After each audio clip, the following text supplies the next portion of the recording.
grec. Je suis professeur à l'Université de Pandion et doyen de la faculté des sciences politiques. Alors, j'ai l'honneur et je suis très content d'être ici après l'invitation de Jean-François Bayard pour deuxième année consécutive pour modérer cette session, l'atelier 2 de notre journée, qui porte le titre « Institutions et humanitarisme religieux en migration ».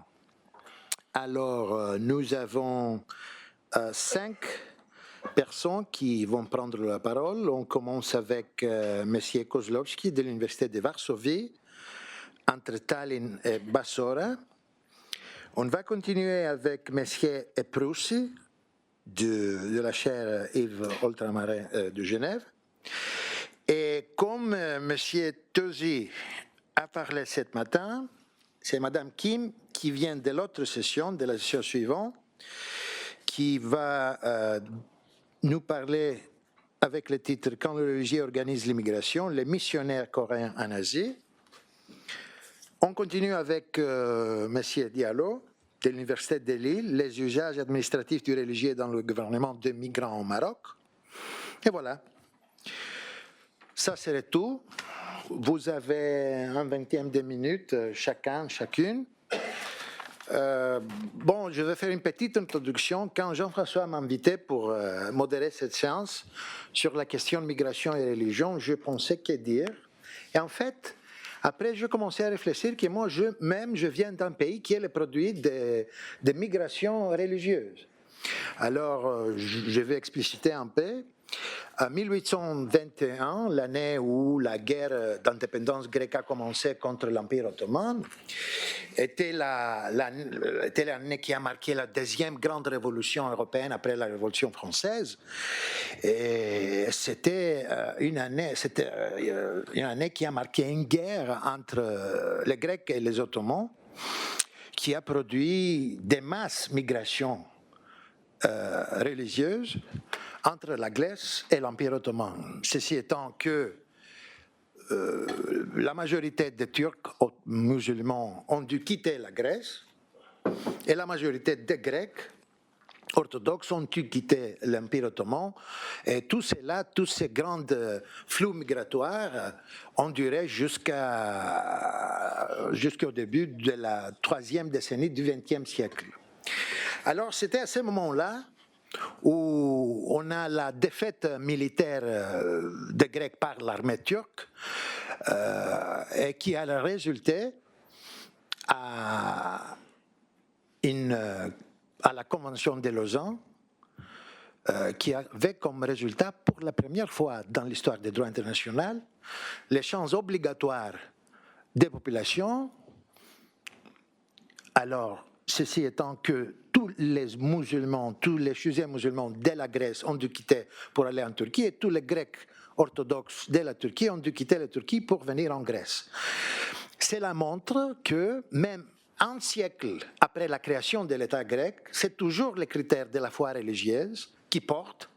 Mais cette fois-ci, ce n'est pas la foi religieuse en tant que telle, c'est plutôt la foi religieuse comme façade d'une définition ethno-religieuse de la citoyenneté.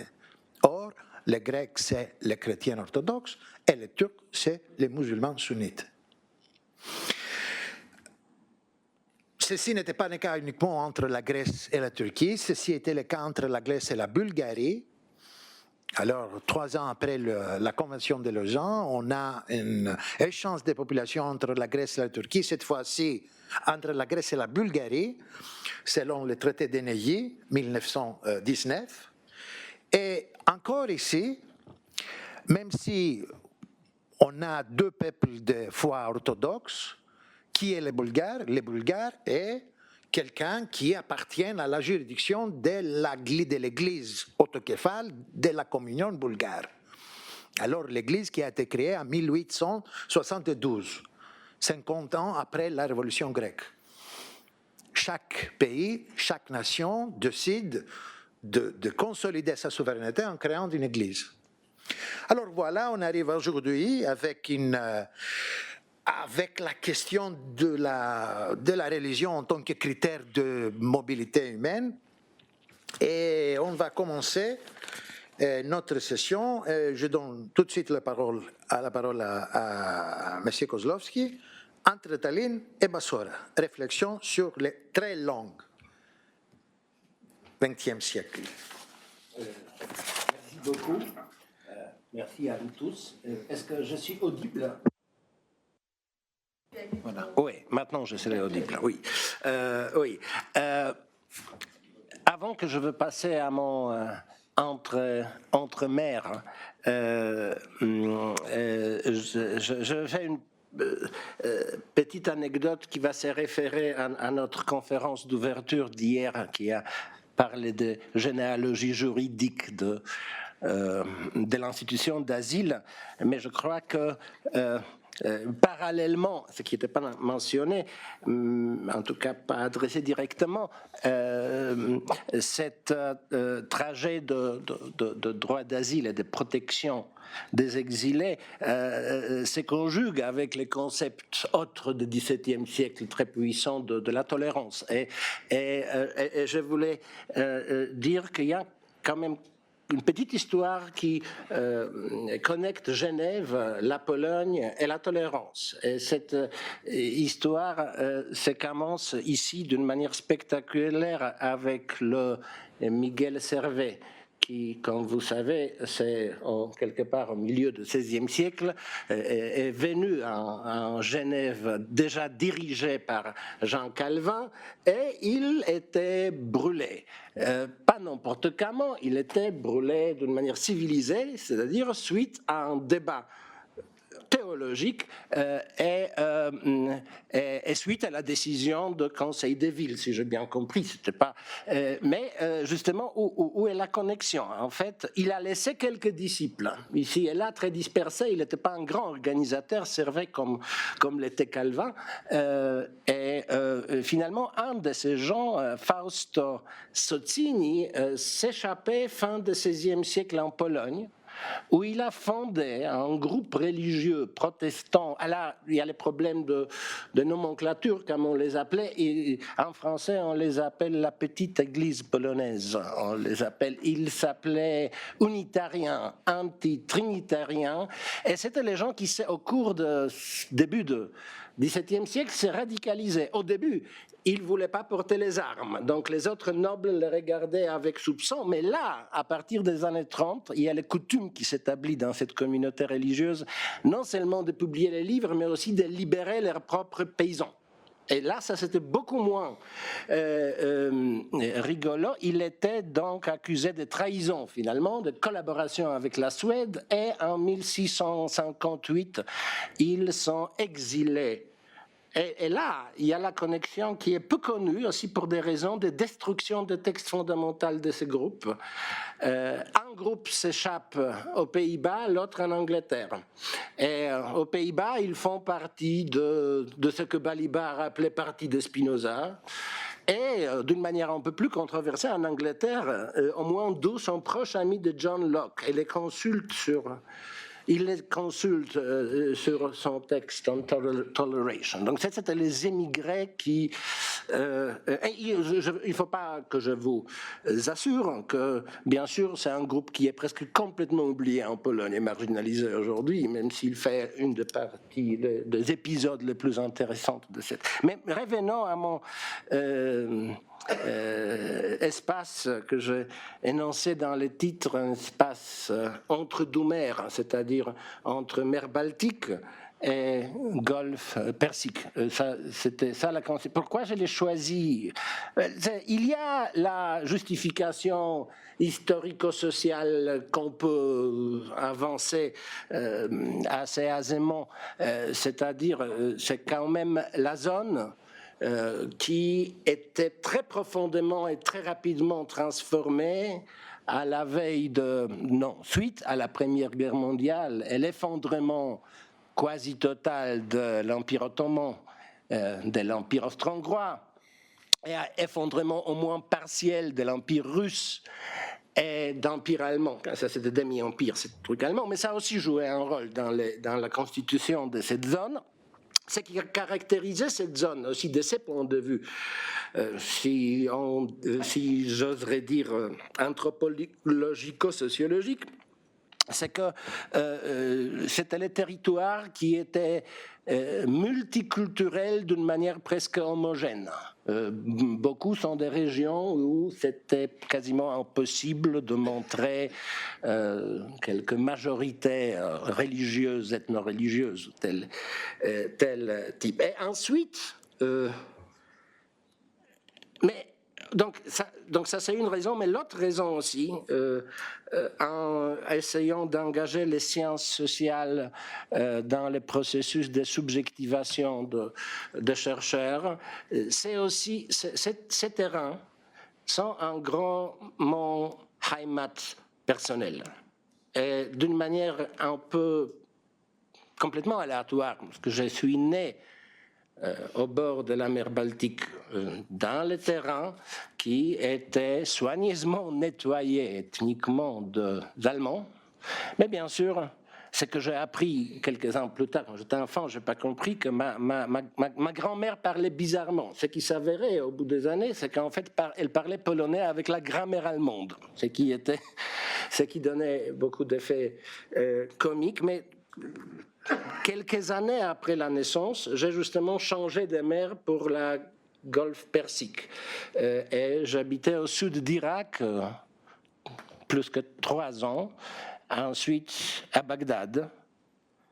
Ensuite, c'était les temps de lycée. Je suis revenu en Pologne, mais mon père a travaillé à Istanbul où j'ai passé les vacances. Et ensuite, c'était encore pire parce que la vie est compliquée. Pendant quelques années, je me trouvais propriétaire d'une petite cabane dans Staraplanina, ou autrement dit les montagnes des Balkans en Bulgarie. Et maintenant, c'est le pire, je suis marié à une Serbe et je passe un tiers de ma vie à Belgrade. Et c'est toujours la même route, en gros, qui connecte Gdańsk ou Tallinn, si vous voulez, parce que Tallinn à Bassora. Ça, c'est cette même route.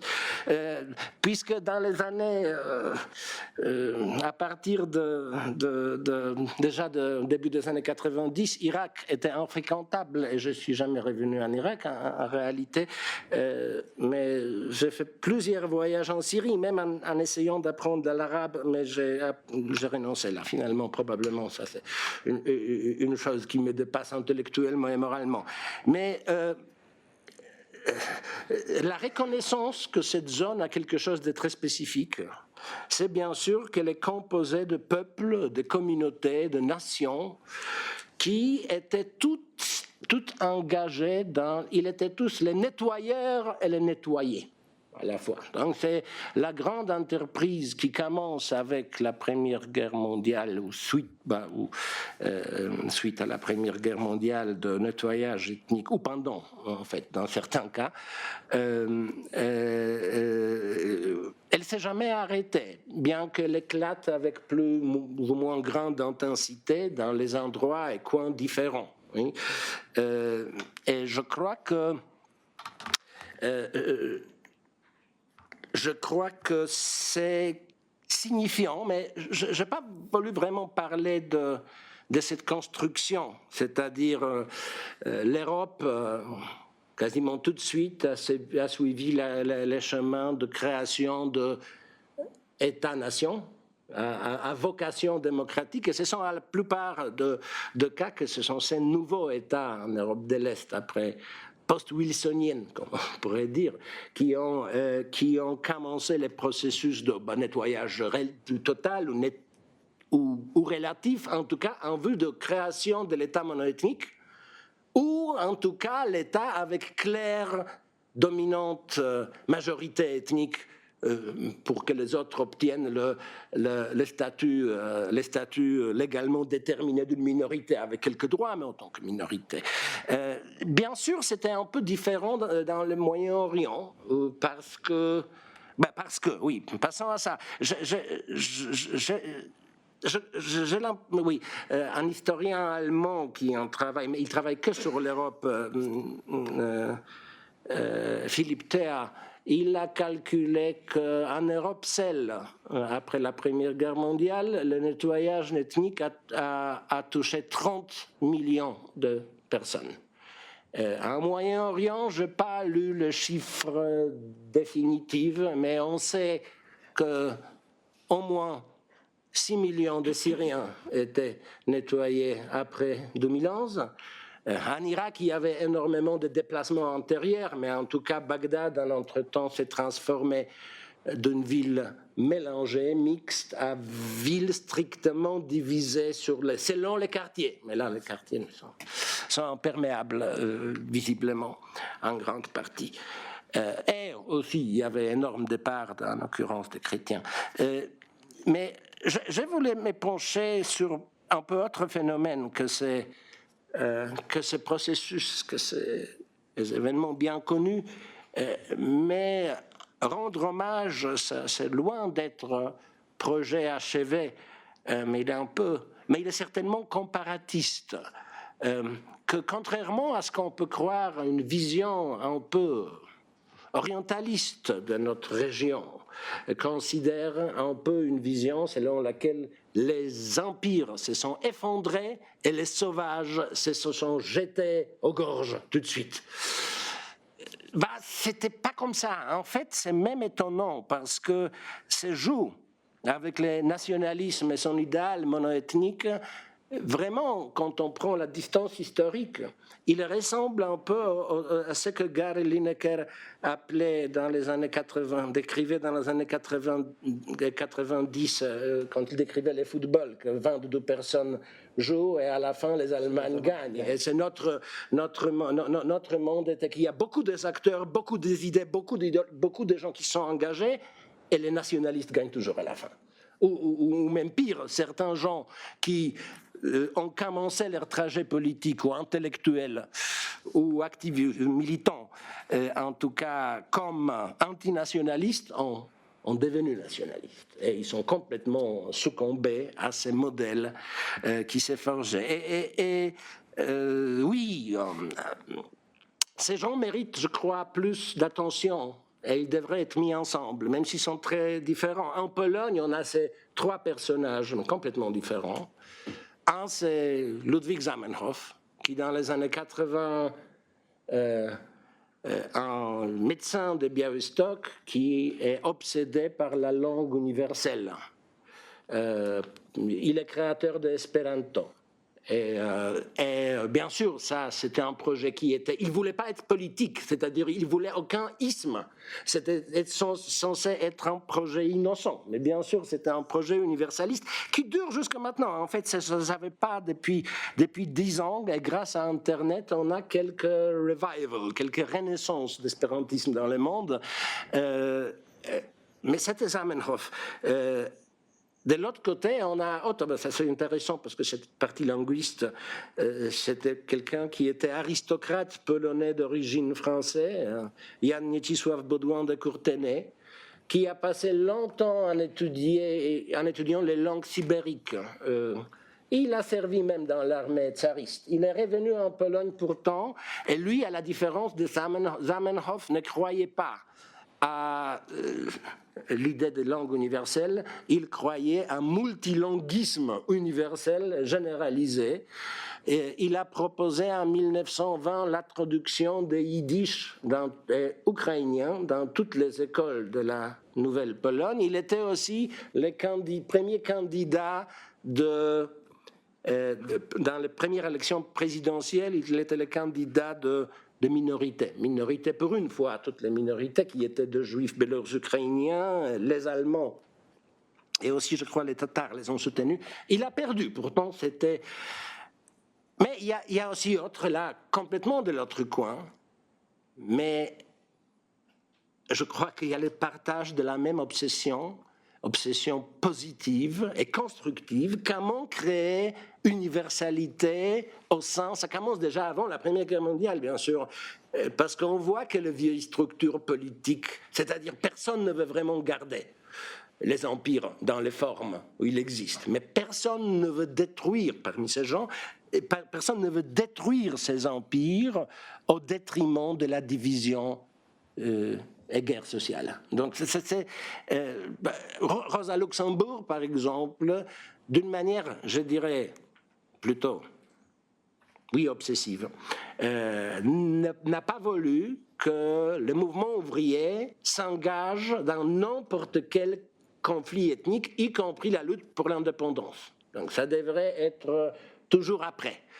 Et elle est basée sur un diagnostic probablement complètement faux, mais tellement joli, comme elle a exprimé la nouvelle classe ouvrière. Et on vivait la grande révolution industrielle en Pologne, c'est tournant du 19e et 20e, que la nouvelle classe ouvrière est internationaliste d'une manière indigène et spontanée. Donc là, c'est la question de temps. Donc on va se débarrasser bientôt de tous ces problèmes. Mais ça, c'est la Pologne. Mais en Hongrie, en Hongrie, non. Là, je vais laisser l'Hongrie parce que ça va être un peu...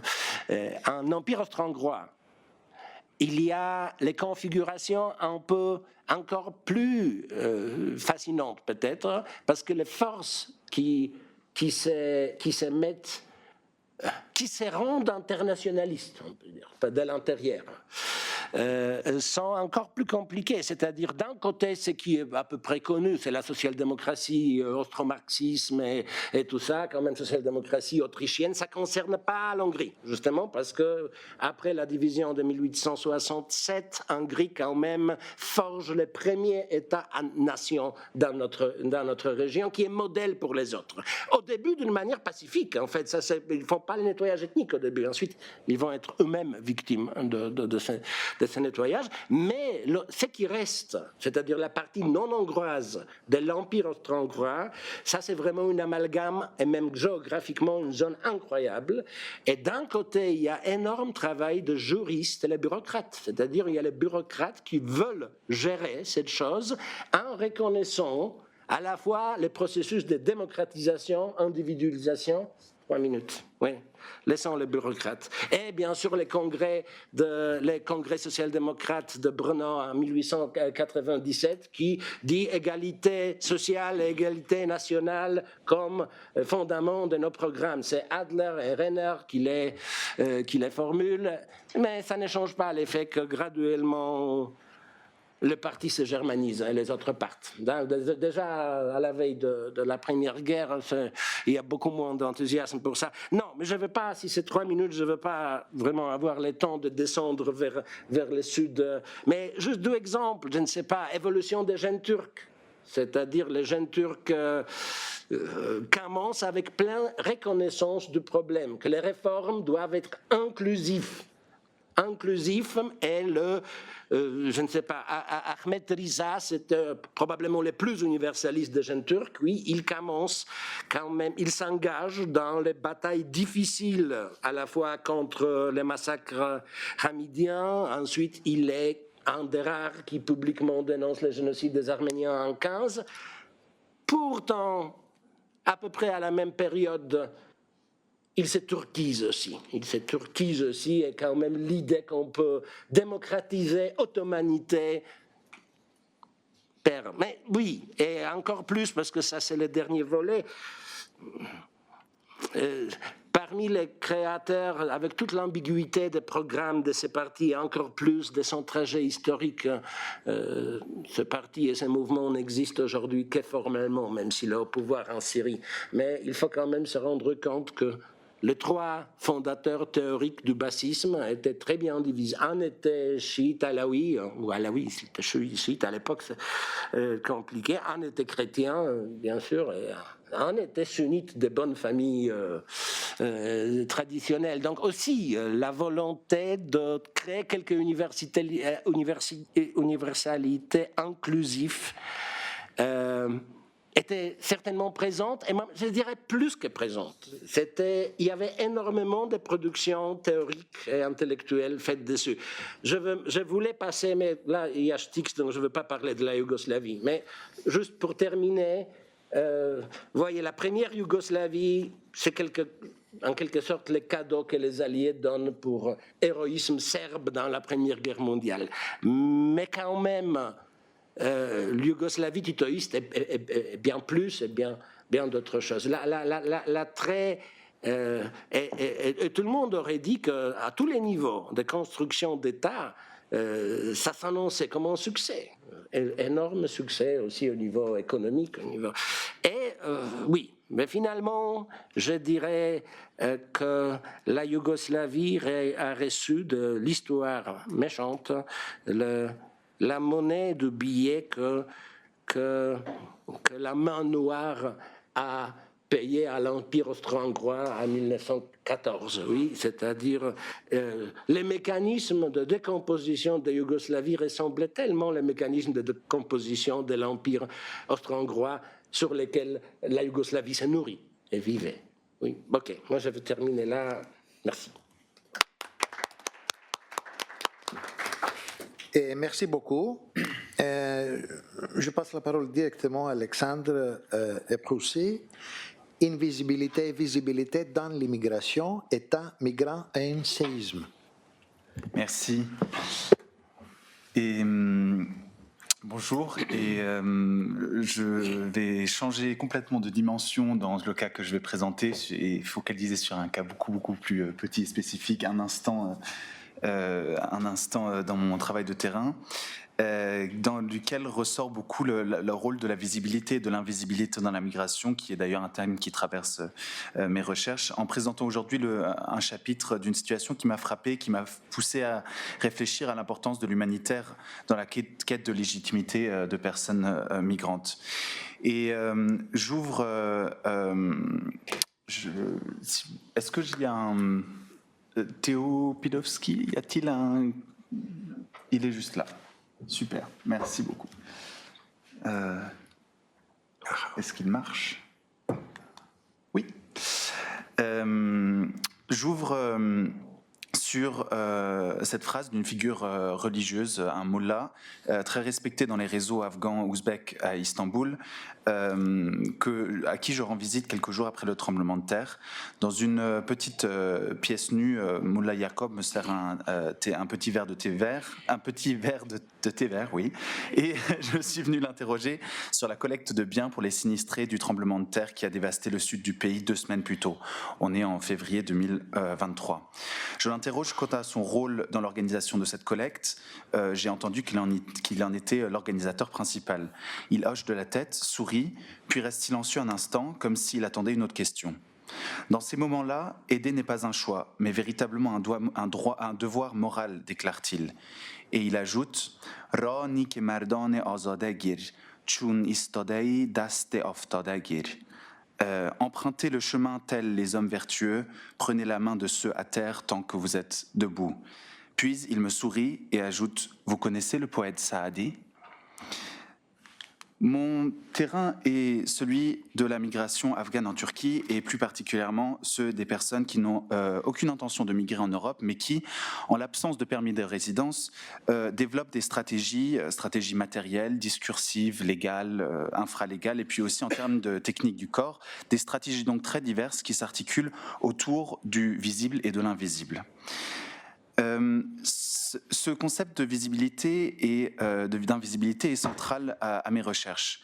Quand tout moment dans l'espace urbain, ou particulièrement dans l'espace public urbain, pourrait être le dernier, avec les arrestations et les déportations qui se multiplient dans le cadre de la migration en Turquie, et qu'un accès à une certaine sécurité par le biais de la loi est pratiquement impossible, la visibilité devient centrale, et plus particulièrement la visibilisation, c'est-à-dire le moment et le mode de se rendre visible de manière délibérée, produit d'une réflexion, d'essais, d'échecs et de transmission d'un certain savoir entre personnes migrantes, le produit donc cumulatif d'un apprentissage de la part de personnes migrantes sur l'intersection entre le domaine du politique et social et celui du visuel.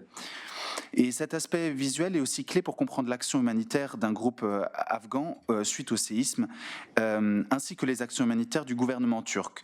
Dans les deux cas, des actions importantes en termes de techniques d'autolégitimation, mais aussi centrales dans la subjectivation des différents acteurs.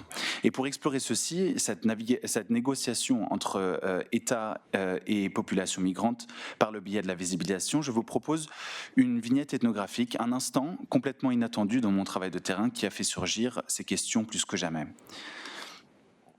Il commence par le tremblement de terre.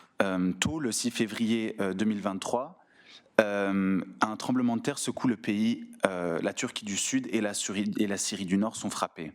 Il devient rapidement apparent qu'il s'agit du tremblement de terre parmi les plus dévastateurs depuis l'établissement de la République turque. Après, avec les secousses qui suivent, le décompte officiel de vies perdues grandit de manière exponentielle jusqu'à 55 000 personnes, ça c'est les chiffres officiels, tuées, ainsi que 1,5 million de personnes sans abri. Des villes entières sont pratiquement rayées de la carte, comme Kahramanmaraş et Antakya en Turquie. Le pays entier entre dans une période de deuil. Les espaces publics se revêtissent de noir. Et même dans les villes physiquement indemnes du tremblement de terre, comme Istanbul et Ankara, l'espace public devient un lieu de deuil collectif. Les terrasses publiques ferment, la musique cesse, l'enseignement dans les écoles et dans les universités est interrompu pour une durée initialement non déterminée. Et le discours médiatique autour du tremblement de terre acquiert un caractère profondément politique dans les jours qui suivent les secousses. D'une part, la réponse tardive des premiers secours est un point qui cause outrage parmi une large partie de la population, qui est rapidement reprise sur les réseaux sociaux. Les premiers secours provenant de l'État n'arrivent dans la zone atteinte qu'après 24 heures après le séisme. Et ce n'est pas pour autant que le pays n'est pas muni d'institutions prévues à cet effet. D'ailleurs, depuis 1999 et le tremblement de terre dévastateur de Marmara, dont l'épicentre était à Izmit, mais qui a détruit des larges parties d'Istanbul aussi, des mesures sont mises en place, des normes strictes sont imposées dans la construction de bâtiments, sous le pouvoir de l'AKP, encore au pouvoir aujourd'hui, et une nouvelle taxe est mise en place, la taxe tremblement de terre, qui est une somme non négligeable d'argent prélevée sur pratiquement toutes les transactions en Turquie. Et en vue de l'ampleur des dégâts en 2023, en février 2023, des questions sérieuses sont posées quant à ce qui est advenu de cet argent prélevé par cette taxe pendant 20 ans et la lenteur des secours, ainsi que le nombre de bâtiments neufs qui se sont écroulés pose aussi des questions du rôle de la corruption dans tout ceci. Mise en scène d'un État en deuil. Dans ce contexte et en particulier la proéminence de l'aspect visuel de cette catastrophe est à mon avis important de souligner pour contextualiser la réponse étatique à cette catastrophe et son importance en termes de quête de légitimité d'un gouvernement en temps de remise en question. Nous ne sommes plus qu'à 3 mois des élections présidentielles. Dans les semaines qui suivent le tremblement de terre et de manière d'autant plus intense dans le mois qui suit, on assiste à une visibilisation du deuil croissante qui se répand dans l'espace urbain. Les ponts sont drapés de noir, avec des bannières plastifiées, pendant que tous les panneaux d'affichage, grands et petits, deviennent support pour des messages de compassion et de condoléances de la part de l'État, parfois signés par des institutions en particulier ou par des politiciens, surtout affiliés par l'AKP au pouvoir, mais aussi par l'opposition. Dans les métros et dans les bus, les petits écrans de télévision, habituellement si brillants de couleurs et de lumière, sont noirs, traversés de simples lettres blanches. Bonne convalescence à ma chère Turquie, par exemple, ou alors Dieu ait pitié sur ceux qui ont perdu leur vie et nous souhaitons bonne convalescence aux blessés. Et la plupart des messages sont signés par des institutions publiques, la municipalité, qui prend la couleur du deuil en accordant un affect étatique avec un choc général qui transforme la vie publique profondément. Pour la plupart, ces panneaux n'informent en rien le passant quant à un moyen de contribuer à l'effort collectif de secours. Il s'agit purement de messages sobres signés par des institutions étatiques qui, de par cette performance visuelle, s'endeuillent.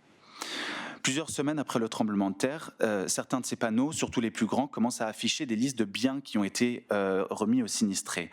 161 toilettes publiques, 3400 tentes, etc. Ces messages-ci sont signés par l'AFAD, qui est cette agence de secours gouvernementale pour la prévention des catastrophes et des premiers secours. Elle est fondée en 2009 par l'AKP et c'est une institution réputée pour ses liens proches au parti, qui n'a pas manqué d'être sévèrement critiquée, en particulier dans un scandale qui l'accusait d'avoir fait payer les gens pour des grues nécessaires pour extirper leurs proches des décombres. Il est ainsi compréhensible qu'en vue de ces allégations, une campagne visuelle mettant en vue publique les efforts et les succès de l'État deviennent d'autant plus importantes. Et qu'en est-il de la migration ? Le tremblement de terre et l'échec dans sa gestion seront tristement juxtaposés par juxtaposés avec le débat amer autour de la migration, puisque nous ne sommes plus qu'à 4 mois des élections présidentielles et le parti d'opposition principal, le CHP, accuse l'AKP au pouvoir, et fréquemment Erdogan personnellement d'ailleurs, d'avoir invité 4 millions de réfugiés, quand ce nombre n'est pas amplifié à 10 millions de réfugiés entre le premier et le deuxième tour des élections, on s'en souviendra. Et la légitimité de détenir le pouvoir est mise en question, et la légitimité de ce dernier, de l'AKP, de détenir le pouvoir, est fréquemment mise en question, articulée par le biais de la migration. Et l'intersection entre le tremblement de terre et la migration se produira très rapidement après le séisme. Seulement 2 jours plus tard, quand Ümit Özdağ, la tête du parti ultranationaliste, le Zafer Partisi, partage une vidéo sur Twitter avec des allégations de pillage individuel et organisé de la part de réfugiés syriens. La vidéo ne montre rien d'autre que des décombres et des secouristes en train de s'acharner à extirper des survivants des ruines, et une voix, celle du président de foot du club d'Antakya, une ville qui a largement été rayée de la carte, déclare « Une guerre a commencé, les Syriens pillent les Turcs ». La vidéo et les allégations que les Syriens pillent les Turcs se propagent rapidement sur les réseaux sociaux, puis sur les plateaux télévisés, dans un consensus largement partagé que les réfugiés sont au mieux un facteur aggravant dans une situation déjà tendue, sinon des profiteurs criminels non loin des meurtriers. Et c'est dans ce contexte que je rencontre pour la première fois une collecte de fonds de mes interlocuteurs afghans parmi lesquels je mène mon travail de terrain. 5 jours après le tremblement de terre, je me retrouve chez Esmatullah, un homme d'un certain renom qui travaille en tant que sarraf. C'est une personne qui s'occupe d'envoyer de l'argent de Turquie en Afghanistan et en Iran pour des personnes qui auraient besoin d'un tel transfert. Il me dit « Nous avons collecté beaucoup d'argent, presque 200 000 livres. » Je lui demande comment ils s'y sont pris et il me raconte qu'un groupe WhatsApp a été ouvert et qu'ils ont envoyé des messages décrivant leur but. À l'intérieur de la communauté afghane, je lui demande « Bien sûr, tous afghans », me dit-il d'un ton fier. Nous sommes ensuite allés auprès du Göçe Dairesi, il continue. Le Göçe Dairesi, c'est une organisation étatique turque traduite officiellement en tant que la présidence de la gestion des migrations. Et nous leur avons demandé de quoi ils avaient besoin en termes matériels pour les zones touchées. Ils nous ont donné une liste avec des tentes, des bâches, des couvertures, et nous avons collecté tout cela. Ensuite, nous avons mis tout ça dans des camionnettes qui ont été amenées à Hatay, qui était une zone très sinistrée par le tremblement de terre. Esmatullah sort son téléphone portable et me montre quelques photos de la collecte des biens. Il m'explique ensuite l'importance de cette collecte en soulignant le lien spécial entre la Turquie et l'Afghanistan. Au moment de la fondation de la République turque, le premier pays à reconnaître la République, c'était qui? C'était l'Afghanistan, dit-il avec une touche d'excitation dans sa voix. Ok. Il y avait un autre slide, mais c'est pas grave.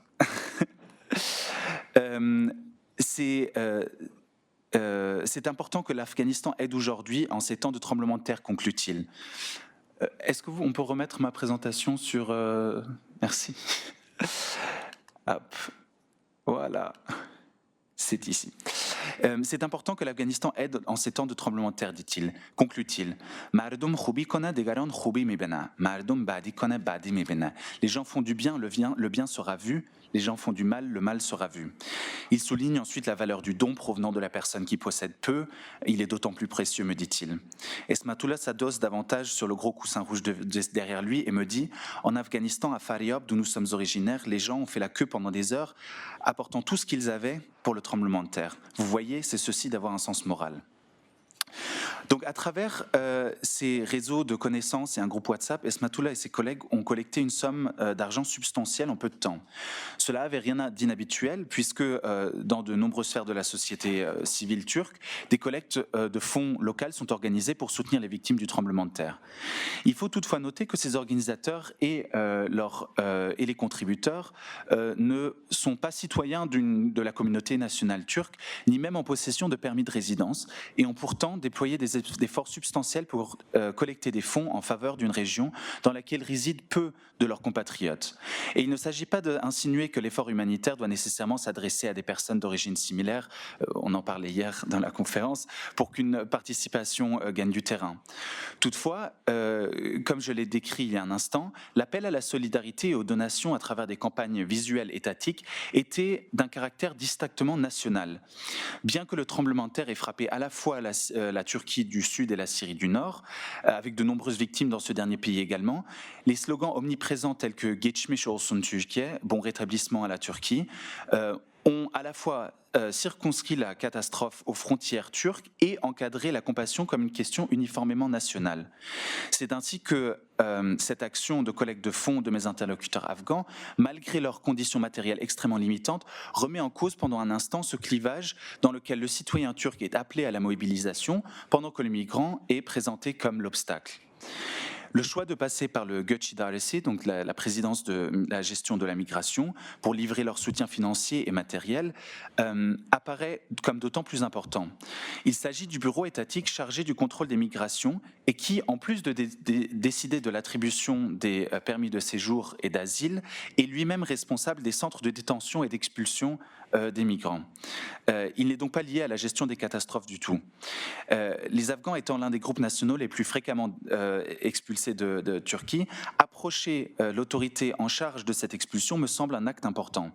Loin d'insinuer une motivation exclusivement utilitaire pour cette action, je dirais qu'il s'agit d'un moment où la compréhension par cette communauté de la nature politique de leur propre présence en Turquie et de la nature politique du travail de secours en cas de catastrophe se cristallise en une action.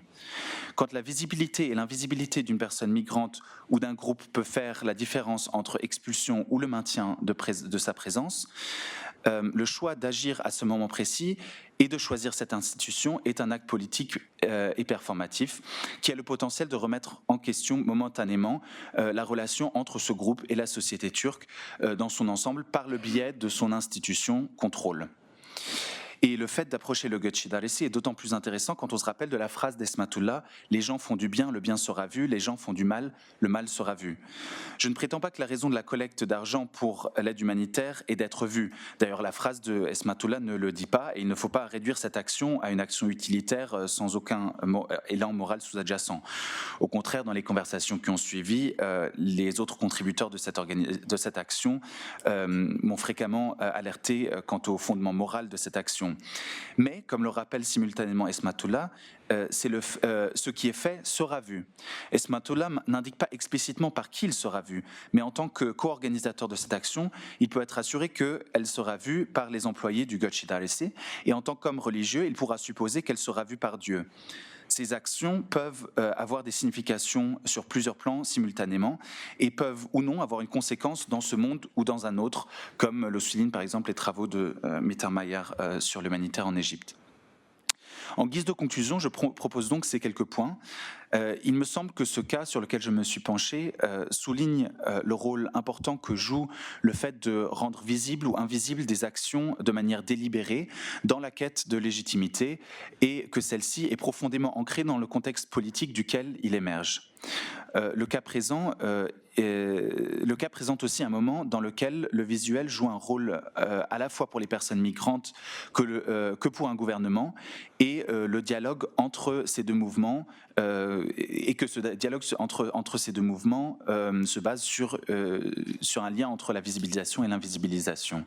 Et enfin, il devient apparent qu'une action humanitaire comme celle-ci porte une signification sur plusieurs plans simultanément. Son rôle sur le plan bureaucratique et politique émane de sa forme institutionnelle, mais transcende également celui-ci pour réverbérer dans celui du religieux et du moral. Je vous remercie. Ok, merci beaucoup. Vous avez la parole. Et on passe directement, oui. Tu as besoin de ça, hein? Voilà. Merci. Ok. Quand le religieux organise l'immigration, les missionnaires coréens en Asie. Bonjour.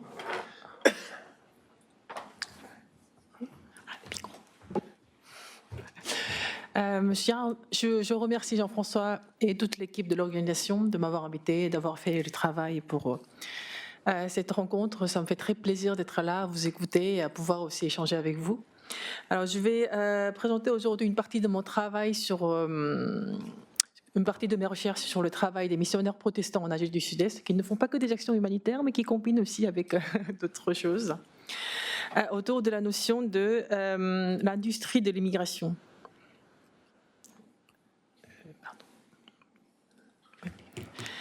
Alors, dans la logique de l'industrie de l'immigration, où la mobilité humaine est vue comme un bien commercial, les religieux peuvent aussi jouer le rôle d'intermédiaire, facilitant l'immigration.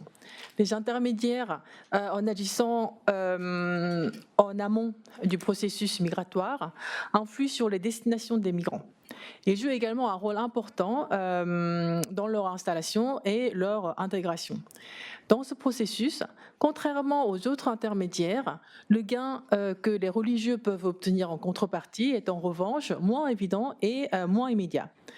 Le bénéfice monétaire ne semble pas important et il pourrait être vu et se présente souvent uniquement comme des bénévoles dans une position de donateurs de biens spirituels et de services humanitaires. Ces intermédiaires n'aident pas seulement à la migration, mais ils le contrôlent aussi. Ce n'est pas uniquement le cas des acteurs officiellement mandatés par les États pour exercer leurs fonctions de régulation. Est-ce que le rôle endossé par ces intermédiaires change lorsque la dimension religieuse s'y ajoute ? Qu'obtiennent les religieux en jouant le rôle d'intermédiaire si ce n'est pas un travail lucratif ? Je vais essayer d'apporter des réponses à ces questions en analysant le travail des pasteurs sud-coréens en tant que missionnaires à l'étranger et aussi dans leur propre pays, auprès des migrants. Je vais montrer comment ils participent directement et indirectement à l'organisation de l'émigration vers la Corée du Sud, que je vais appeler par la Corée comme par commodité, et comment ils élaborent un discours simplifié et adéquat concernant la migration au nom de la religion. Alors, je vais vous rappeler très rapidement le contexte coréen. Je ne pense pas que tout le monde est très familiarisé avec, avec ce terrain. Donc, en fait, en Corée, les religieux ont longtemps joué un rôle décisionnaire dans la société coréenne. L'origine de cette influence remonte à l'époque de Goryeo, et où le bouddhisme était la religion protectrice de l'État. Et aussi, cela remonte à l'époque de Joseon, où le confucianisme était l'idéologie principale dominant à la fois la sphère politique et religieuse. Plus récemment, les religieux, les protestants en particulier, continuent à exercer une influence certaine, plus ou moins marquée selon les époques et les régimes, sur les autorités politiques, dans un pays pourtant officiellement laïque, où la séparation de l'Église et de l'État est garantie par la Constitution. Durant l'industrialisation de la Corée qui va des années 1960 jusqu'à les années 1980, les pasteurs protestants majoritairement conservateurs ont prôné la valeur du travail dans leurs sermons et a mobilisé les fidèles autour du nationalisme anticommuniste. Les églises protestantes, conservatrices dans leur majorité, s'efforçaient et s'efforcent toujours à soutenir les idéologies défendues par les régimes en place, l'anticommunisme et le néolibéralisme surtout. Aujourd'hui, elles reprennent sans presque aucune critique le discours très ambigu des gouvernements coréens sur le multiculturalisme. Leur développement est donc passé par un engagement social et un positionnement politique continu. L'influence des églises protestantes est indéniable dès les années 1950, grâce à leur pouvoir de mobilisation de la population. Pour vous donner une idée, en fait, parmi ceux qui se déclarent religieux en Corée du Sud, en fait, presque la moitié se déclarent protestants. Donc, le protestantisme est aujourd'hui la religion en fait, la plus importante de la Corée du Sud en termes de nombre d'adhérents. Le fait que les églises protestantes se chargent des tâches délaissées ou déléguées par le gouvernement rend d'autant plus légitime leur place dans la société coréenne. Elles travaillent aujourd'hui comme intermédiaires de l'immigration dans les pays d'origine des migrants et deviennent des acteurs de l'élaboration de la politique multiculturelle des gouvernements coréens. La religion n'est pas normalement une composante de la citoyenneté ou de l'identité nationale sud-coréenne, mais pourrait devenir un moyen d'insertion dans la société coréenne. Le revers de la médaille étant, bien sûr, en fait, qu'il pourrait aussi alors servir à exclure les immigrés. Oh, pardon.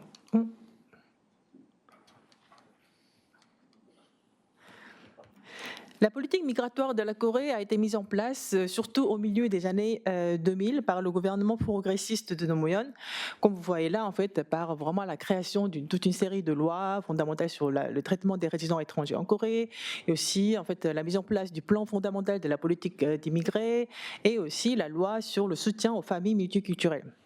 Ces mesures concernent essentiellement les travailleurs peu qualifiés et les migrantes par le mariage. Les premiers, donc les travailleurs peu qualifiés, viennent combler le manque de main-d'œuvre dans les secteurs de travail et des métiers délaissés par les Sud-Coréens trop éduqués. En fait, le taux de passage, par exemple, des lycéens dans l'enseignement supérieur est plus de 73% en Corée. Les migrantes par le mariage, majoritairement originaires du Vietnam et de la Chine, sont accueillies pour le travail de reproduction, entre guillemets, pour reprendre le terme, pour reprendre l'expression de Hélène Lebaille. Les migrantes par le mariage sont gérées par les centres multiculturels, qui sont des structures créées et financées par le ministère de la Famille et de l'Égalité Hommes-Femmes. Elles sont bénéficiaires, seulement les migrantes par le mariage sont bénéficiaires de différents types d'aides et de prestations comme des cours de langue et de culture coréenne assurés par ces centres multiculturels. En tant que membre d'une famille coréenne, on attend d'elles une assimilation accélérée et le contenu des programmes dits multiculturels conçus pour elles laisse à penser qu'on leur demande de devenir des Coréennes parfaites. Alors, je ne vais pas m'attarder dessus, mais en fait, quand on regarde le programme et aussi des vidéos de campagne de sensibilisation des familles dites multiculturelles, on décrit vraiment des femmes étrangères, mais qui savent parfaitement cuisiner le coréen dès le bon matin, parce qu'en fait, les Coréennes ne le font plus, et bien servir les beaux-parents, s'habiller aussi comme des Coréennes, c'est-à-dire au printemps, même s'il fait froid, il faut s'habiller léger pour se montrer qu'on est à la mode, etc. Bon. Alors, donc, si on considère l'ensemble des catégories d'immigrés en Corée, en y ajoutant les migrants dits de retour, qui sont des travailleurs plus ou moins qualifiés venant de la Chine, des pays d'ex-URSS et des États-Unis, la Corée favorise l'accueil des immigrés en fonction de leur lignage et de leur participation au maintien des lignages coréens.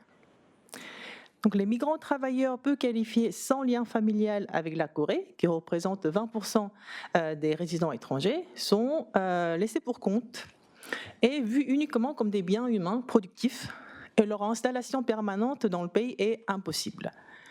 Cette population, considérée comme temporaire, est appelée à regagner leur pays d'origine, en fait, à son pays d'origine, à la fin de leur contrat, dont la durée est de 3 ans, prolongeable jusqu'à 4 ans et 10 mois. Parce qu'au bout de 5 ans de résidence, on peut prétendre en fait à la nationalité coréenne, donc ils sont exclus. Ils sont ainsi discriminés par rapport aux autres immigrés présents en Corée, alors que la Corée ne peut plus se passer d'eux. Ce sont en fait le plus souvent des églises protestantes qui s'occupent d'eux avant même leur arrivée, avant même leur départ de leur pays d'arrivée. La Corée du Sud a envoyé depuis les années 1990, et on voit toujours des milliers de missionnaires. Quand je parle des missionnaires, en fait, ce sont des pasteurs affectés à l'étranger. Donc, ils sont envoyés dans d'autres pays. Et en 2000, la Corée était classée en fait, au 2e rang mondial en termes de nombre de missionnaires envoyés à l'étranger, derrière les États-Unis, et je pense que c'est toujours le cas. L'Asie est depuis des décennies la destination privilégiée des missionnaires coréens, et cela est particulièrement le cas des pays de l'Asie du Sud-Est, qui sont des pourvoyeurs de main-d'œuvre peu qualifiée. S'écartant des discours des missionnaires occidentaux, ils combinent une aide matérielle avec un évangile de la modernisation tel qu'il a été vécu et mis en œuvre par la Corée. Les protestants coréens se distinguent des autres pasteurs en s'appuyant sur l'histoire de leur propre pays. Ils essaient d'incarner, entre guillemets, l'histoire de réussite de la Corée du Sud, ce pays qui a surmonté en fait une guerre civile et une terrible pauvreté pour parvenir à un développement économique rapide, et qui a aussi réalisé une véritable transition démographique, ça y est pas du tout. Ils s'appuient sur cette réussite matérielle pour soutenir et légitimer leur mission religieuse. Ils décrivent la Corée comme étant historiquement proche des pays d'Asie du Sud-Est et représentent par conséquent un modèle de développement viable que les pays d'Asie du Sud-Est peuvent imiter. Les missionnaires coréens y proposent une sorte de modèle asiatique de développement. La même stratégie est utilisée aussi dans des pays africains comme l'Ouganda et la Tanzanie pour inciter la population locale à adopter un soi-disant modèle coréen en termes de développement évangélique et économique, comme on peut lire dans des travaux de Judy Han. Cette histoire de réussite est présentée comme typiquement protestante. Ils insistent sur l'aide matérielle et symbolique apportée par les missionnaires américains aux Coréens dès la libération de la colonisation japonaise et après la guerre de Corée.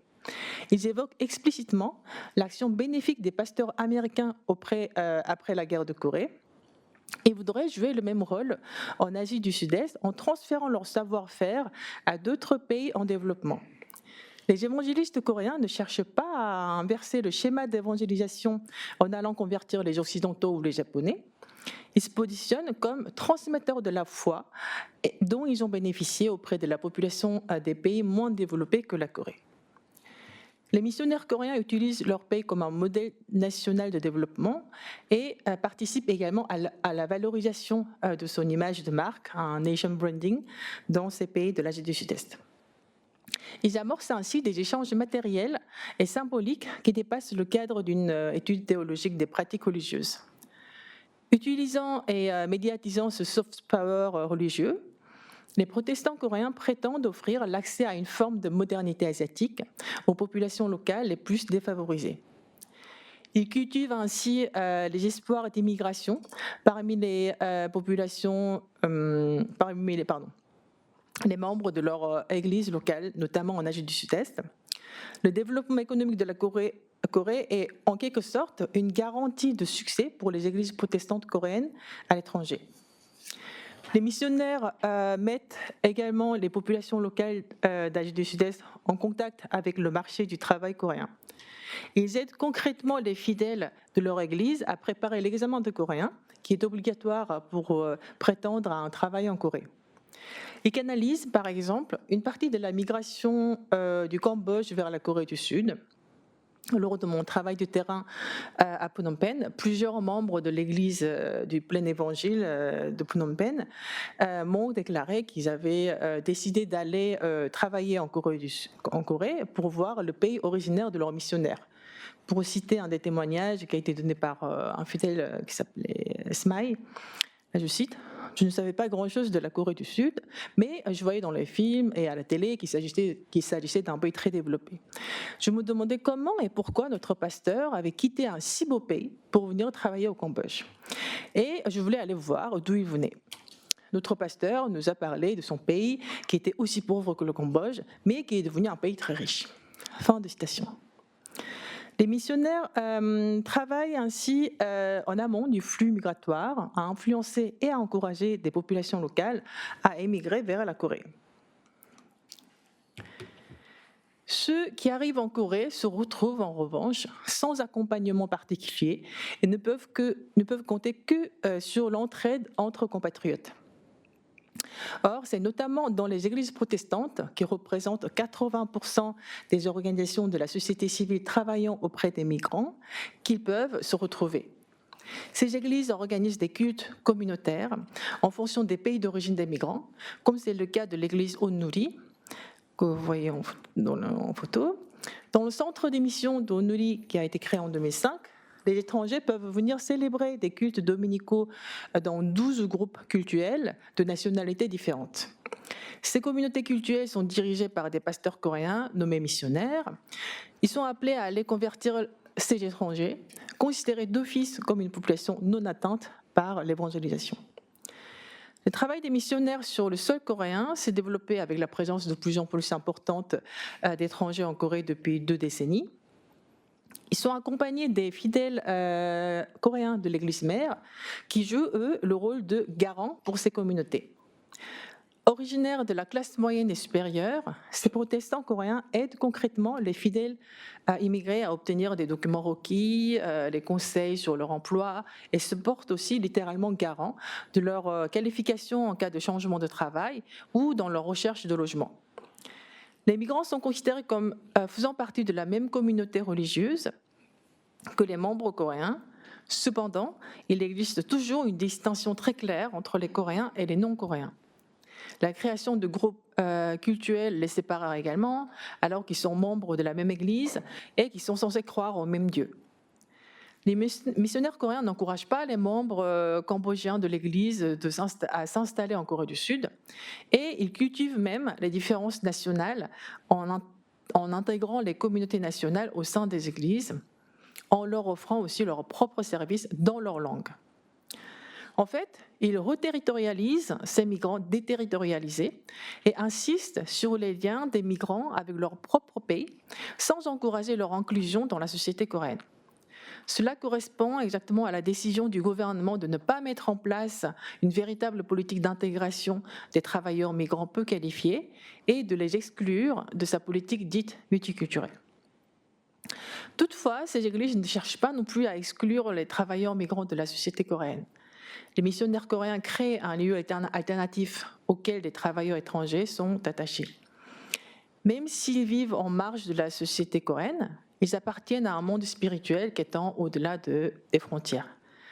Par ailleurs, les présenter comme protestants plutôt que travailleurs immigrés permet, entre guillemets, de normaliser leur identité en la rendant universelle, puisque chrétiens, et aussi de minimiser leurs spécificités liées à leur nationalité afin de ne pas provoquer d'anxiété ou de peur dans la société d'accueil. Ces migrants sont d'ailleurs appelés à devenir les leaders protestants de leur pays, à devenir aussi des intermédiaires de Dieu, mais leur rôle ne se limite pas à cela. Une fois rentrés chez eux, ils peuvent travailler comme intermédiaires commerciaux entre les Coréens et les Cambodgiens, comme j'ai pu constater, et aussi comme intermédiaires de l'immigration, en ouvrant des académies de préparation à l'immigration, en faisant valoir leur expérience migratoire, ou le réseau qu'ils ont cultivé auprès des Coréens rencontrés dans le cadre de l'Église. Alors, en guise de conclusion, en fait, je peux synthétiser en disant que dans cette industrie de l'immigration, le travail intermédiaire joué par les missionnaires protestants n'est pas immédiatement lucratif. Les offrandes, même les dîmes que peuvent donner les fidèles locaux en Asie du Sud-Est sont bien sûr bien moins importantes que celles que pourraient donner les fidèles de la péninsule. En revanche, les missionnaires coréens travaillant auprès de futurs candidats à l'immigration ou des immigrés en Corée contribuent à créer ce que Anne-Catherine Wagner appelle un capital international. Le réseau mondial qu'ils construisent peut attribuer le label d'église internationale à leur église. La présence des missionnaires permet également de réaliser des missionnaires temporaires d'évangélisation à destination des fidèles coréens qui cherchent à expérimenter le travail des missionnaires. Ils jouent aussi un rôle indéniable aussi dans la fabrique de l'image de l'Église et du protestantisme coréen. Quant aux protestants coréens comme les membres coréens de l'Église Onuri, leur engagement envers ces communautés de migrants ne fait pas uniquement partie de l'aide humanitaire à prodiguer suivant les valeurs chrétiennes. Dans un pays aspirant à s'ouvrir et à devenir multiculturel, les Coréens de la classe moyenne et supérieure ne peuvent et ne veulent pas ignorer les étrangers chez eux. En les aidant, ils peuvent se sentir comme des citoyens du monde et les immigrés peuvent se sentir aussi reliés de la même manière à une identité transcendant les frontières en raison de leur appartenance au protestantisme. Ce capital international peut leur donner un sentiment de privilège par rapport à leurs compatriotes ne participant pas à des réseaux protestants, et cela peut légitimer de cette manière-là le travail des missionnaires coréens et leur attribue aussi une certaine importance. Merci de votre attention. Ok, merci beaucoup. Et je vous remercie aussi de votre conséquence quant à la question du temps. Alors, je passe directement à M. Diallo, du Centre d'études et de recherche administratives, politiques et sociales de l'Université de Lille. Le titre de son intervention, les usages administratifs du religieux dans le gouvernement des migrants au Maroc, hériter, se marier et transmettre la nationalité. Vous avez la parole.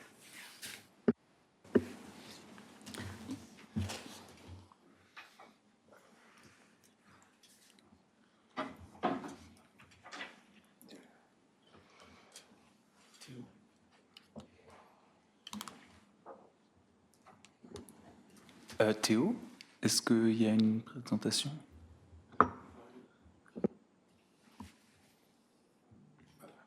OK. Et voilà. Alors, bonjour à tous et à toutes.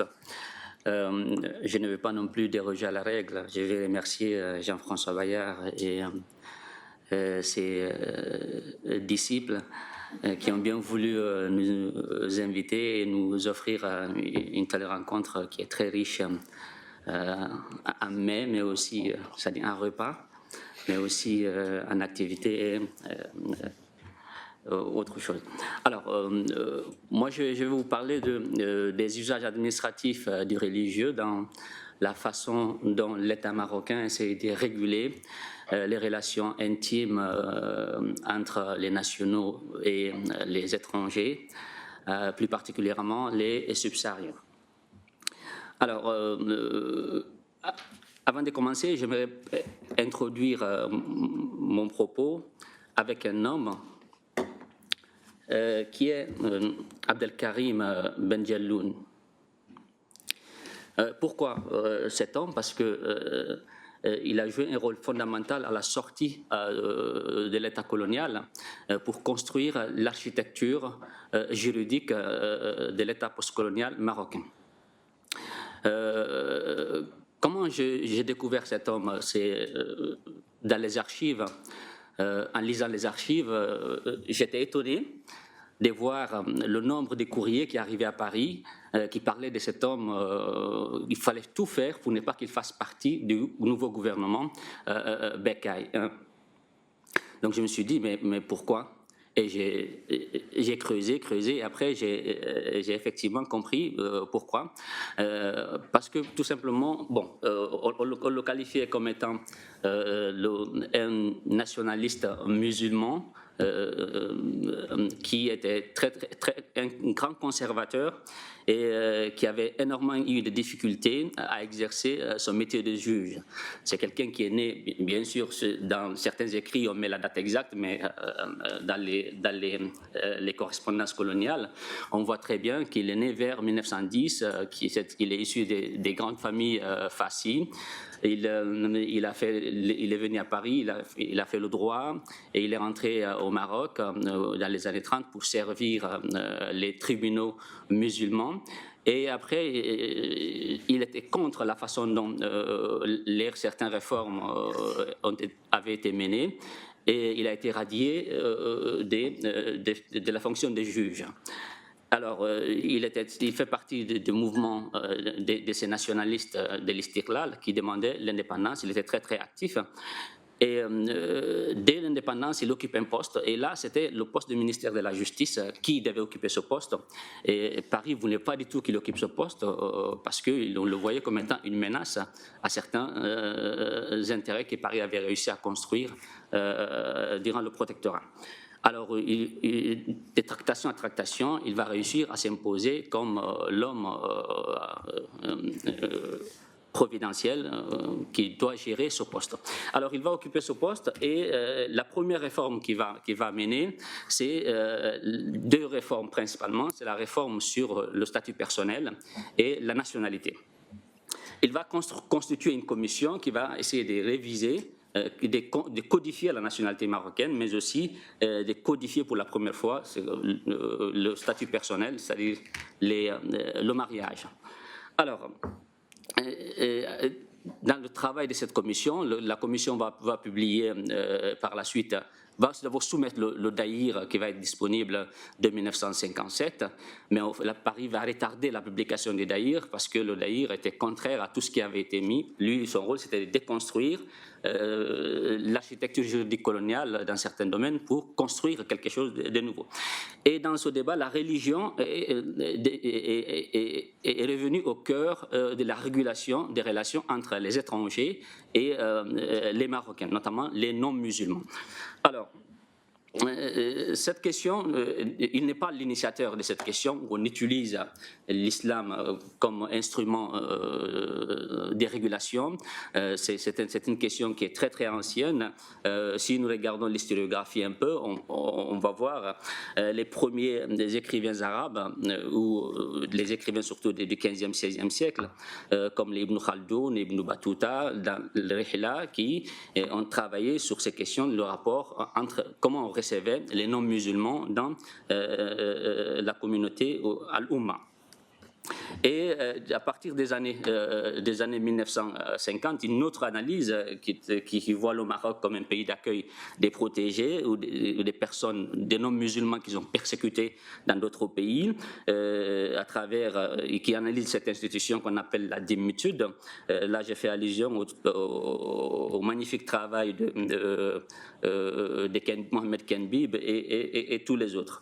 Et troisième catégorie de littérature qui nous permet de comprendre l'existence de cette question, l'ancienneté de cette question, c'est ces travaux à partir des années 90 qui analysent comment l'islam est devenu un instrument de conquête et de formation de l'État-nation marocain. Là, je fais allusion aux travaux de Mohamed Tozi qui a analysé cette question de Al-Wahada, comment le consensus a été construit autour de l'État marocain à partir de son analyse de la monarchie.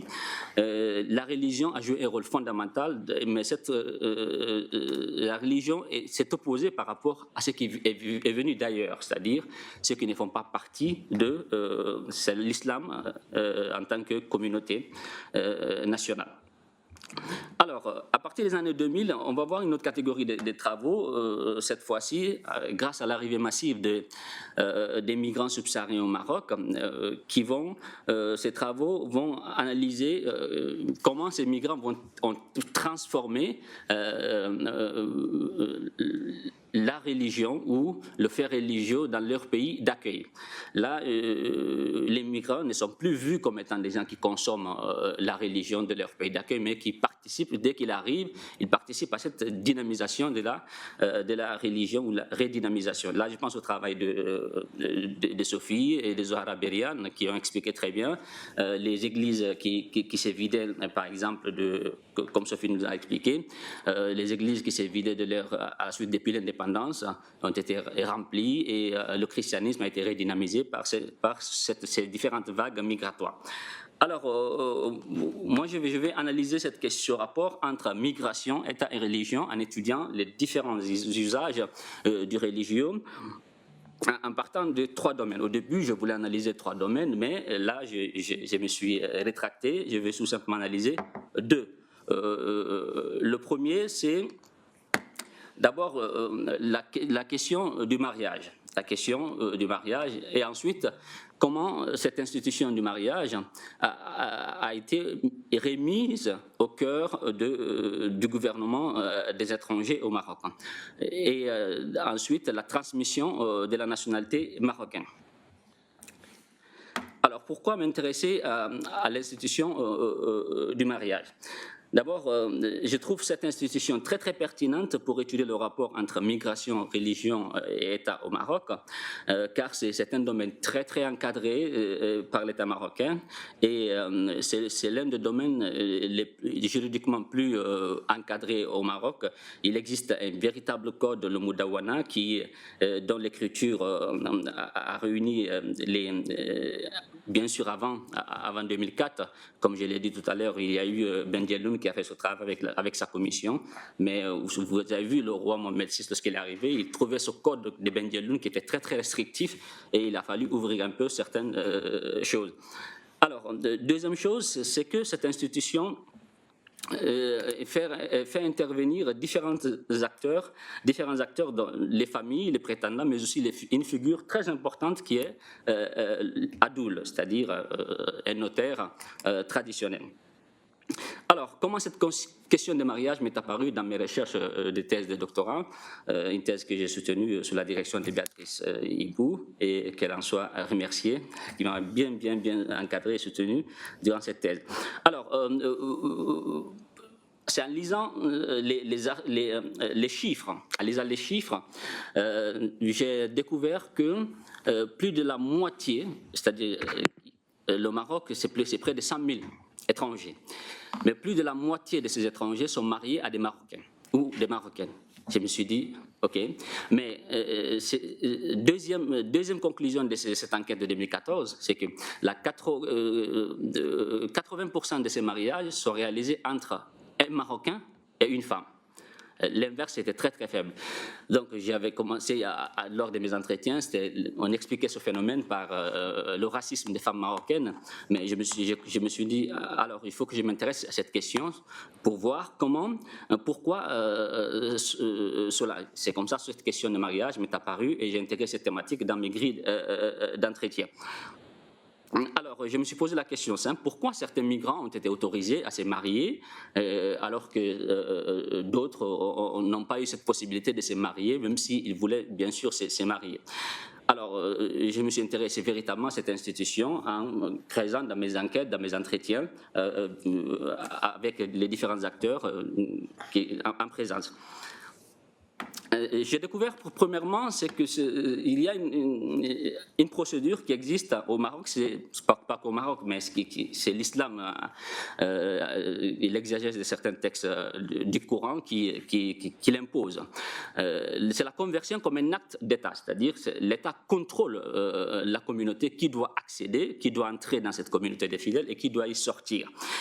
Et vous allez voir l'enjeu administratif ou l'enjeu juridique ou voire politique qui est derrière cela. Et je faisais partie d'un programme de recherche, PIAF, et une collègue avait publié un acte de conversion de sa famille, cet acte-là, et que je trouvais super intéressant parce que moi, au début, je voyais des conversions des femmes, c'est-à-dire des hommes, des migrants, qui veulent se marier à des femmes marocaines.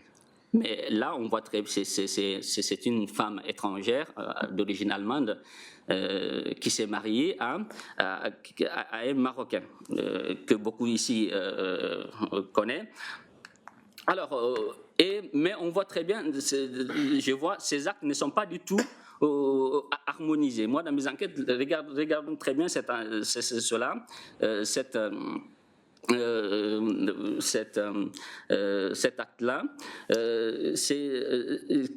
que je trouvais un peu bizarre lors de mon enquête. Il est connu que les adouls au Maroc écrivent à la main. Ils sont connus aussi parce que ce sont des très très bons calligraphes, ils écrivent très bien, mais ça commence à changer avec la nouvelle génération qui écrivent, qui veulent s'aligner au niveau des notaires professionnels, qui veulent professionnaliser leur travail aussi pour sortir de l'archaïsme. Lisons un peu, on voit très bien, là c'est un adulte qui m'a donné ça, mais il a pris le soin d'enlever toutes les parties, c'est lui qui a pris la photo, d'enlever toutes les parties officielles, parce qu'il est tenu par le secret aussi, d'enlever toutes les parties qui sont un peu liées à l'enregistrement et au tribunal. Alors regardons très bien, il dit Ivoiri jinsiyya masihiyya diniya muqimu fil hayy as-sa'ada min mawlid 25 يناير 1989 بأبيجان طبقا لطبقة القنصلية التي قدم لتكوين ملف تحويل التي انتهت صلاحية يوم 24 أبريل من 2018 رقم اكسترا أصدرت قنصلية ساحل الحج بالرباط وبعد أن أقرأ كتب شهد لنا أنه رجع عن دينية المسيحية تحقق الدينية الإسلامية علم أن الله لا يقبل إلى هذا الدين الفريد الذي حل محل سائر الدينية السابقة وتحقيقا لهذه الغاية أقر بأنه لا إله إلا الله وأنه الواحد الأحد وأن محمدا رعيته ورسوله وأن الدين عند الله الإسلام. Alors, je ne vais pas tout lire, mais trois choses sortent de cet acte. c'est que d'abord, au-delà de l'identité de la personne, c'est que la personne reconnaît que l'islam, toutes les autres religions, c'est un Ivoirien qui voulait se marier à une femme, Fatima Zahra, qui était divorcée, qui était mariée à une très très jeune et qui a eu des enfants et maintenant qui voulait se remarier avec cet Ivoirien avec lequel il sortait. Alors, il a choisi son nom, on voit très bien, il a choisi le nom de Mustapha comme nom de famille, comme prénom plutôt, et il a reconnu que c'est pas sous contrainte, on voit très bien vers la fin, il dit c'est pas sous contrainte, كاسمه الأول الجديد بين الأسماء الأول للمسلمين وأخيرا ذكر أنه قبل هذه الوصفات بمحض إرداءته دون قيود أو ضغوط, c'est-à-dire c'est pas force, il n'y a pas de force, il n'y a pas de contrainte, il a accepté de se convertir. Mais pour aller très vite, on explique souvent cette conversion, cet acte de l'État comme étant un accident de parcours des migrants. Mais en réalité, dans mes entretiens avec ces migrants, je vois très bien qu'il y a un véritable travail de compromis et de négociation entre le migrant en question qui veut se convertir et son partenaire ou sa partenaire. D'abord, regardons cet extrait d'entretien que j'ai passé avec le mari de Fatima Zahra, c'est-à-dire la personne même qui est venue au Maroc, qui se rencontre en 2008, qui est venue au Maroc, pour passer pour venir en Europe, et puis par la suite, le chairman a mangé son argent, c'est-à-dire le passeur a mangé son argent. Lui-même, il est devenu passeur après. Et il a rencontré Fatima Zahra dans ça. Et puis, ils sont mariés. Et il a eu son titre de séjour grâce à son mariage avec Fatima Zahra. Alors, on voit très bien, je ne veux pas lire tout le contenu de cela, de cet extrait. Alors, mais cette pratique ne fait pas l'unanimité au sein de la société marocaine. Cette idée qui consiste à dire que tout le monde est d'accord que l'islam soit la religion d'État, que comme vous le savez, c'est la constitution marocaine, l'islam c'est la religion d'État, et le roi est le roi des croyants, c'est le commandeur des croyants.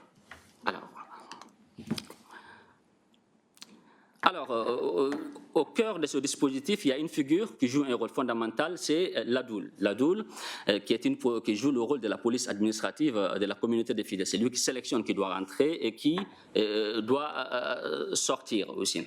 Alors, il faut voir cette activité de conversion comme une activité de gouvernement. C'est une relation de domination dont les enjeux sont en réalité des enjeux parfois de papier.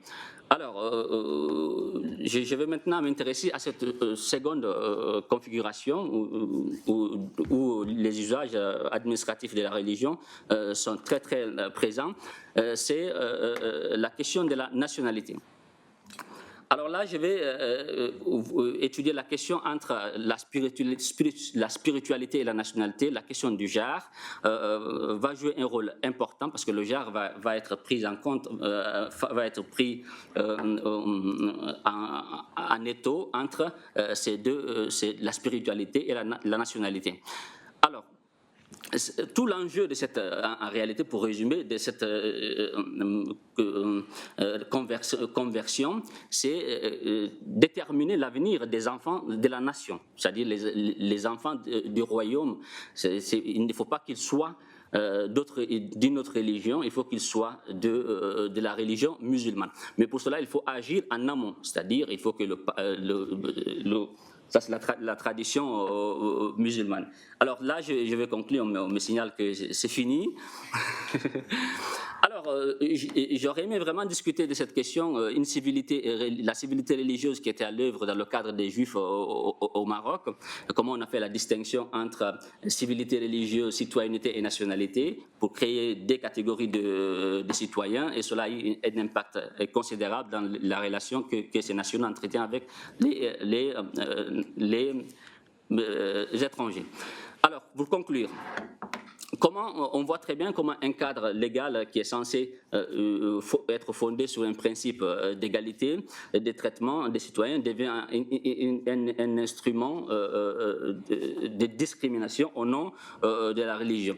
Deuxièmement, c'est l'étude de ces différentes formes d'usage bureaucratique et des croyances montre que cette inégalité entre Marocains s'accentue lorsque ce sont les femmes marocaines qui entrent en contact avec les non-musulmans en général et les migrants en particulier. Pour terminer, cette différence, c'est-à-dire cette discrimination en réalité est garantie par les adultes qui exercent cette police administrative, qui est un corps à la fois issu de l'État impérial et de l'État-nation, comme l'ont bien expliqué Béatrice Ibou et Mohamed Tozi. Je vous remercie.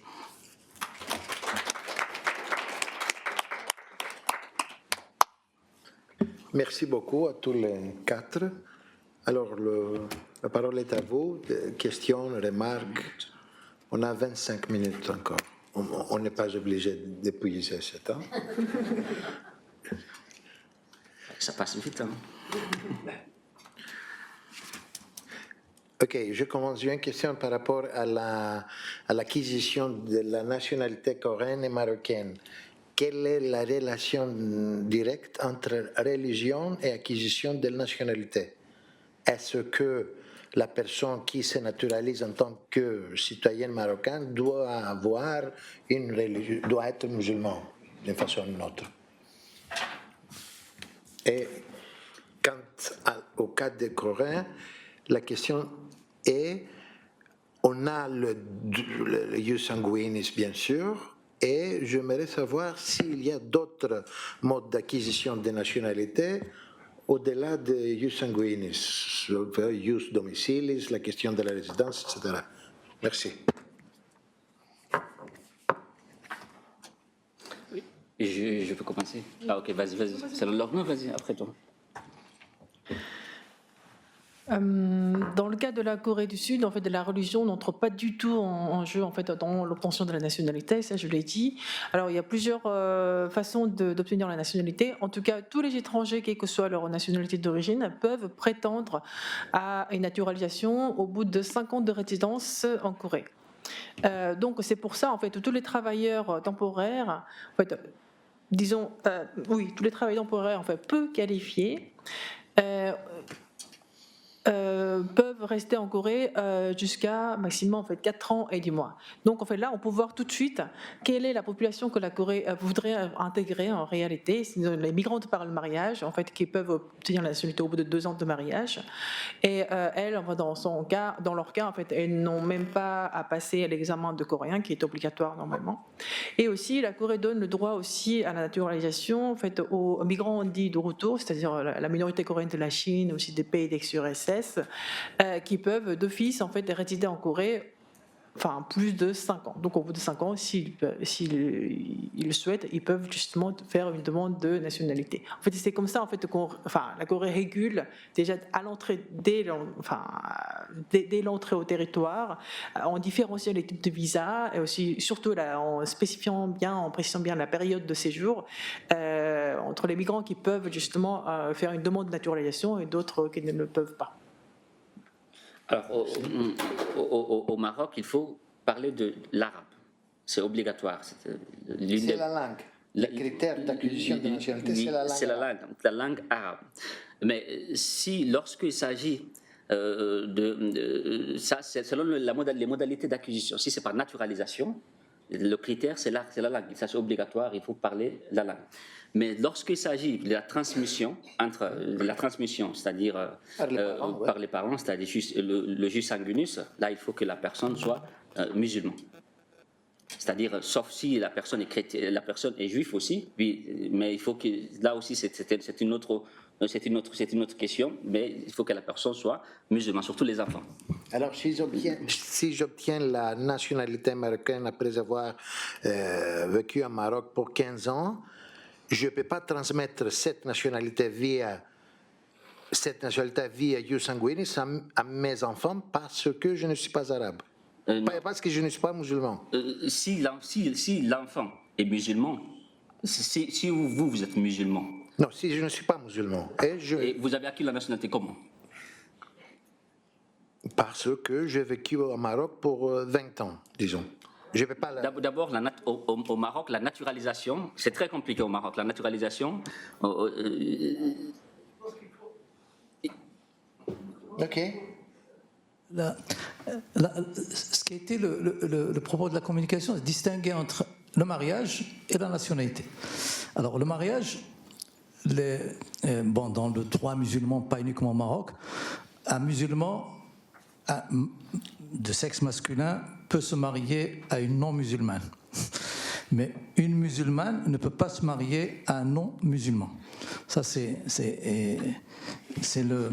au niveau Justement, matrimonial. et l'homme, pour compléter, l'homme peut transmettre la nationalité à sa femme. C'est-à-dire, mais l'inverse, c'est pas possible, c'est impossible. Même si la personne est devenue musulmane. Ouais, la femme transmet sa nationalité à ses enfants. À ses enfants, mais pas à son mari. Pas à son mari. Le mari se naturalise. Pour la naturalisation, il n'est pas exigé de religion. Il y a des chrétiens naturalisés marocains. C'est pourquoi je me... Parmi les premiers, c'est Paul Pascon, c'est Madame Lorlam. Donc, il y a beaucoup ça des chrétiens. Les juifs sont marocains, sont des indigènes. Donc il n'y a que pour les chrétiens où ça se posait à un moment donné. Il n'y a pas de critère de religion pour être naturalisé marocain. Il y avait le critère d'arabe. Ils sont en train d'évoluer aussi, parce que le fait que la Constitution a reconnu la mazigh comme langue nationale fait évoluer les choses. Mais c'est un critère formel.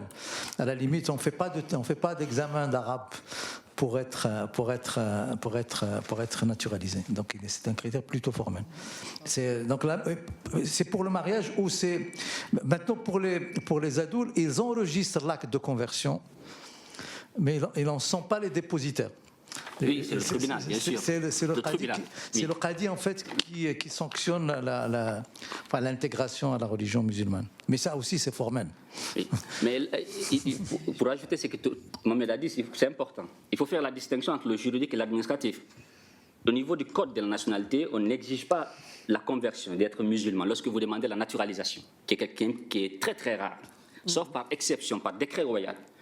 Lorsque vous partez devant la commission de la demande de naturalisation au niveau du ministère de la Justice, on vous demande d'être musulman, en fait. C'est-à-dire de produire un nom marocain, c'est-à-dire un nom marocain qui est un nom en islam, en fait.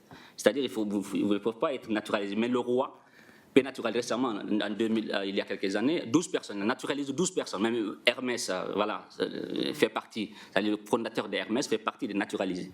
C'est-à-dire là, c'est une procédure exceptionnelle. Maître Gims, ces gens-là font partie, on peut les naturaliser.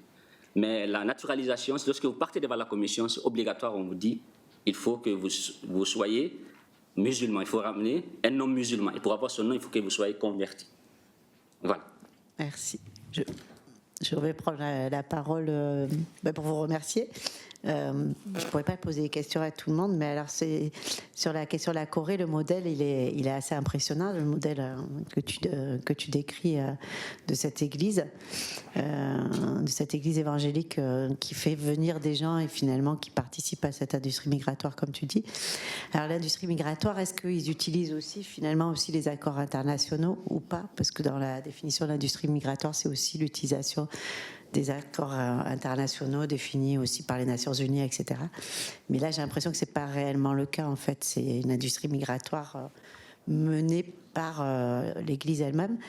Et ma question, c'est, il n'y a pas de dissidence?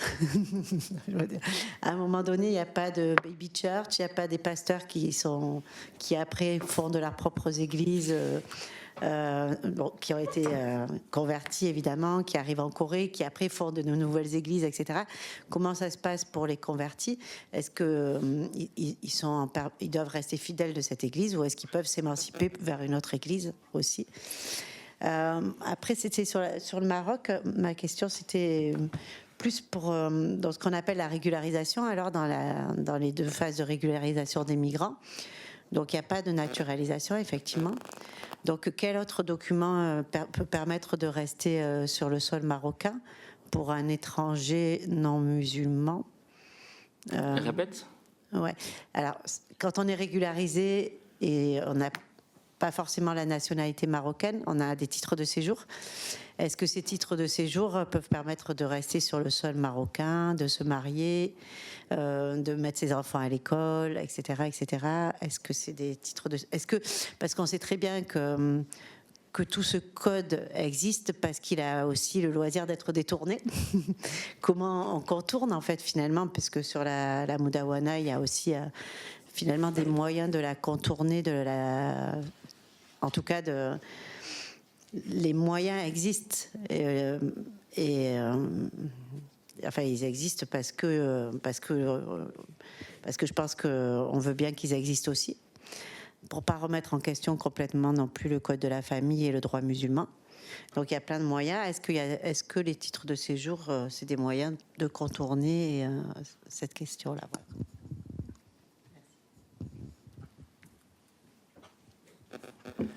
Donc tu demandais en fait dans le cas de cette justement industrie des migrations, en fait il n'y a pas d'acteurs internationaux qui sont impliqués, oui.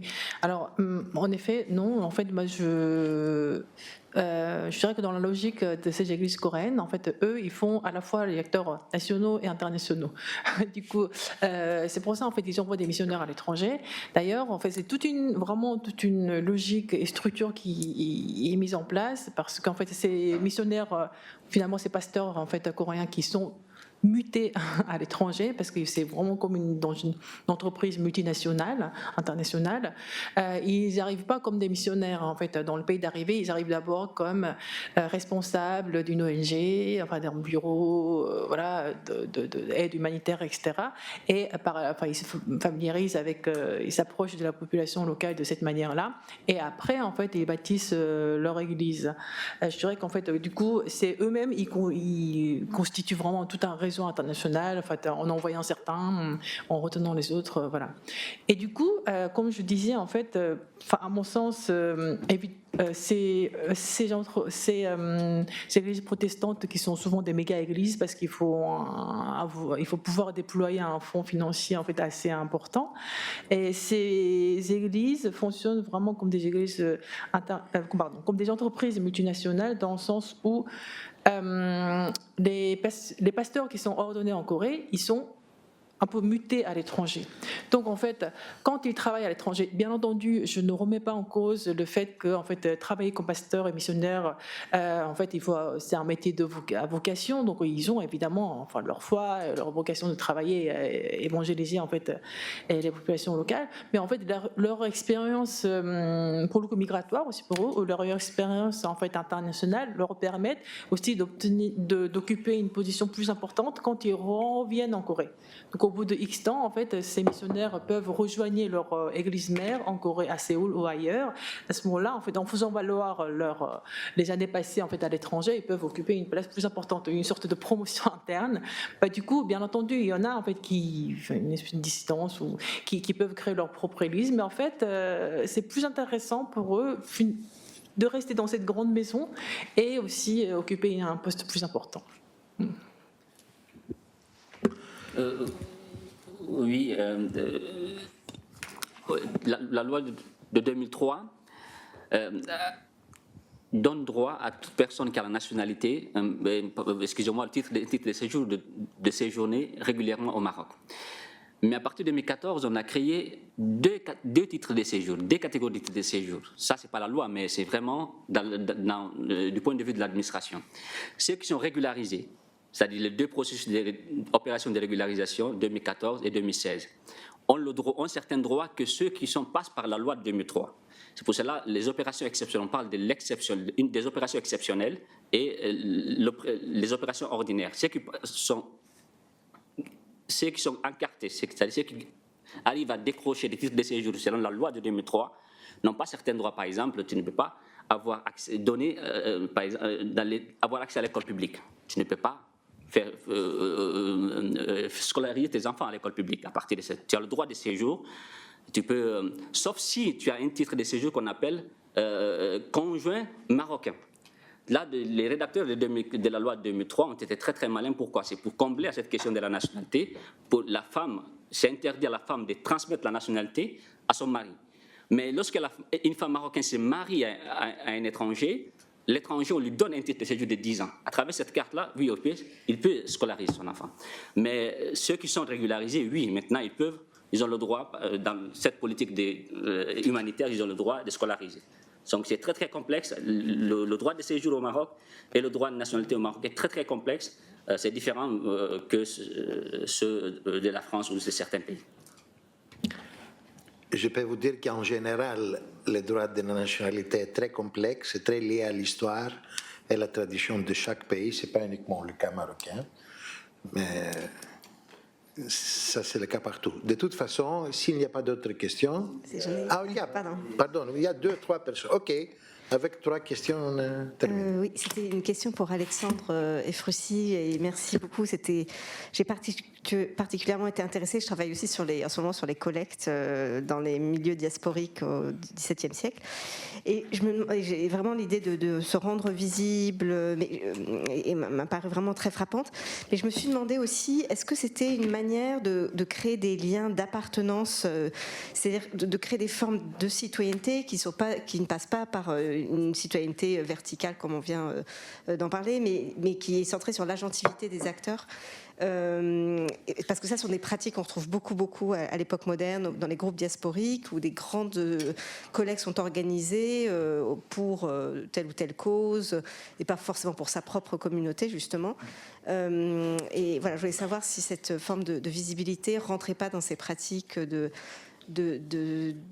citoyenneté, alors évidemment non officielle et pas encore légalisée. Oui. Merci. Oui, c'est absolument ça.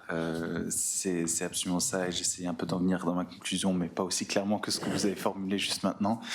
C'est tout à fait ça, mais j'ai pas eu par souci de temps, eu beaucoup de temps pour donner plus de contexte à qui sont ces interlocuteurs, mais en fait ce sont des personnes afghanes de la minorité ouzbek et turkmène afghane, donc du nord de l'Afghanistan, et donc qui sont dans une relation très complexe par rapport à la Turquie et tout le système juridique en Turquie, puisqu'en fait en pratique ils n'ont aucun accès à des permis de résidence, ni à l'asile d'ailleurs.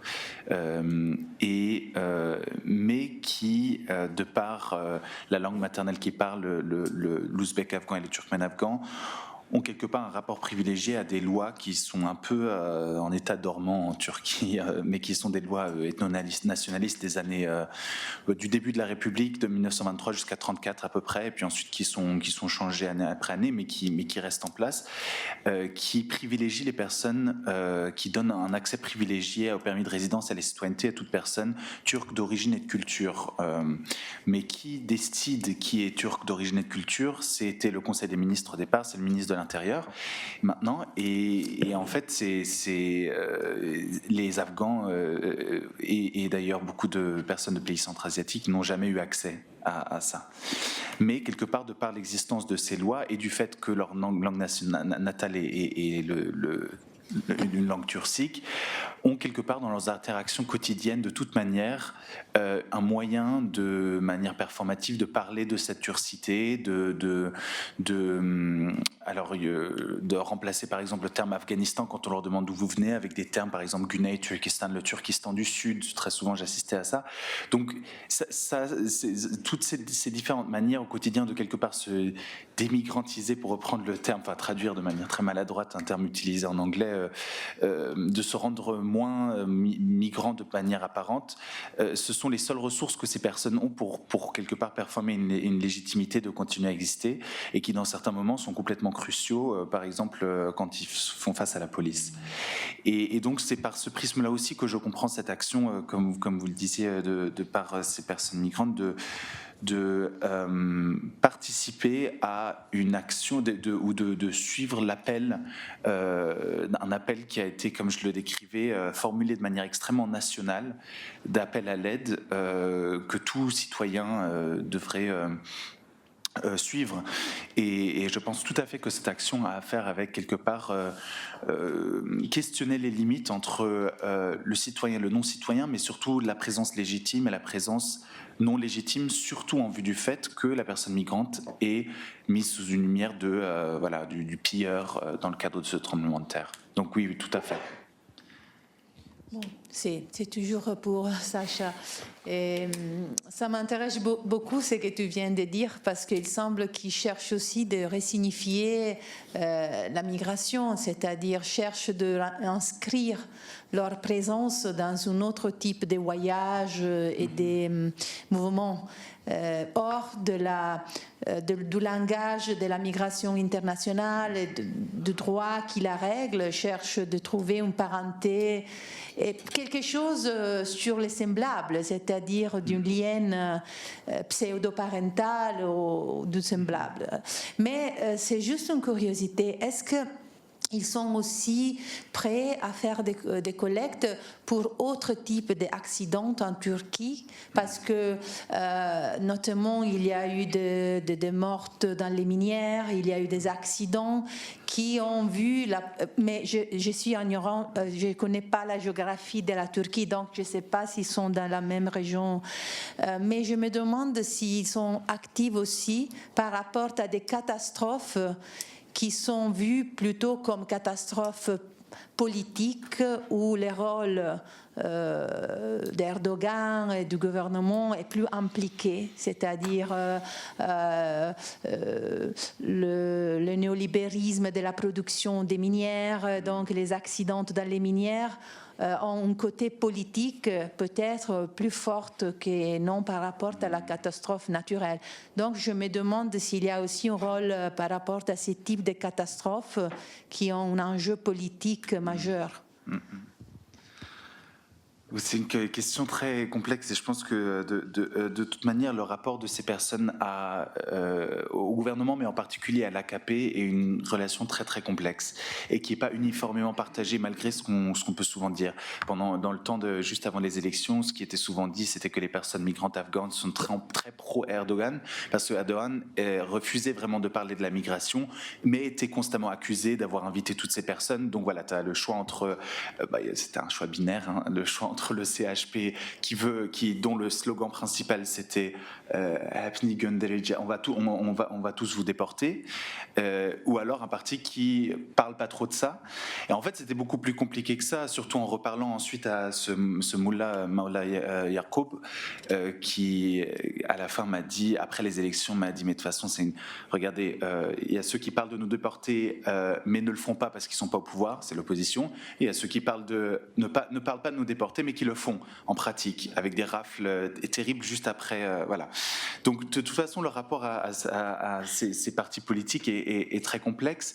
Je dirais que ce tremblement de terre était distinctement politique et il l'était. C'était en rien une catastrophe naturelle, enfin pour autant qu'il y a évidemment un aspect sismique, mais après c'était compris par toute la population comme quelque chose, une défaillance profondément politique, 20 ans comme j'avais décrit.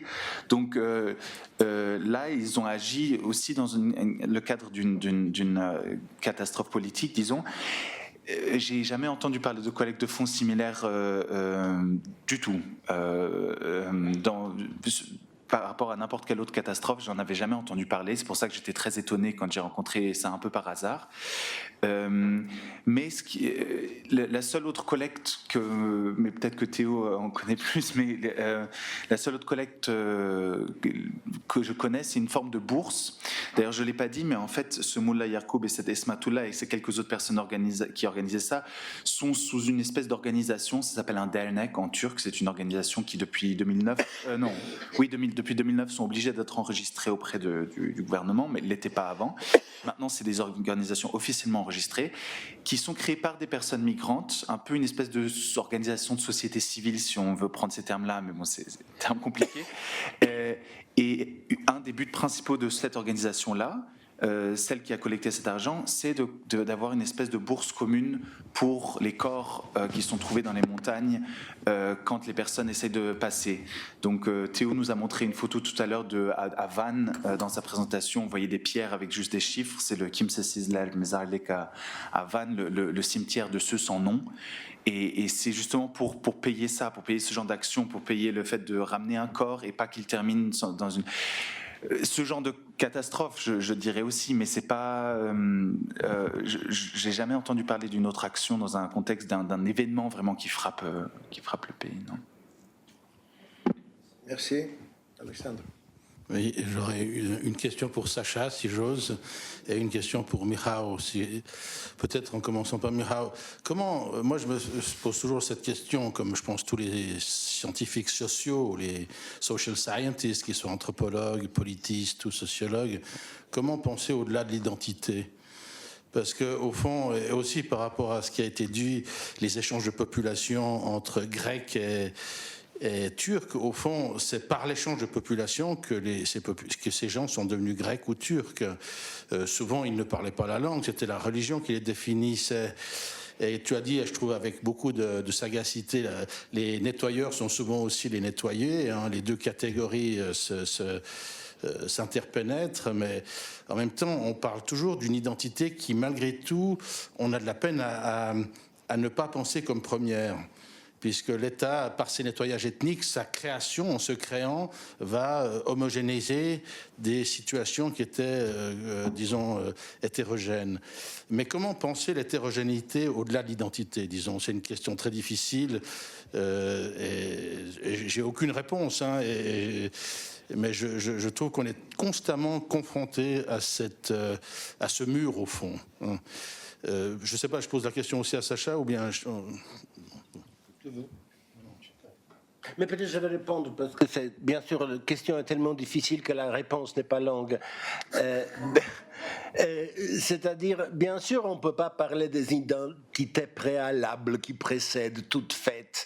La question qui me perturbe plutôt, il y a ce formidable livre de Peter Judson, justement, sur toutes ces mobilisations en faveur... Parce que la question de redéfinir le système politique à la veille de la Première Guerre mondiale, l'Empire était évidente. Oui. Et cette question d'identité s'est trouvée au centre. Et au début, il semblait que les universalistes, ceux qui étaient intéressés par la création des universalités qui vont quand même être à la base de cette modernisation de l'Empire, nouvelle démocratisation et tout ça, étaient à l'offensive. Je dirais qu'il était presque premier. Et ensuite, ils se sont confrontés à des réactions, plutôt en fait réactions, mais qui étaient beaucoup plus puissantes et finalement vainqueurs. Est-ce que ça marche partout comme ça? J'ai l'impression que dans notre zone, ça a marché un peu comme ça, qu'on se ressemble beaucoup, mais malgré toutes les énormes différences culturelles, religieuses qu'on retrouve entre Golfe Persique et mer Baltique. Oui, c'est un peu ça. Bon, Sacha, merci beaucoup. C'est une conversation continue. Je ne devrais pas te poser de questions, mais surtout que je me réfère à d'autres parties de ton travail que tout le monde ne connaît pas, en particulier le Tchakal. Mais la visibilisation, invisibilisation, c'est des notions, au fond, qui ont l'air assez simples, mais qui ne le sont pas du tout. Et donc, au-delà du cas de la mobilisation, bon, par ailleurs, ce que tu as décrit, c'est des choses très courantes dans le monde iranien, c'est les komendas, hein, que les Vénitiens pratiquaient aussi, les tontines, comme on dit en français. Ça, la tontine, c'est quelque chose de très courant dans la société afghane.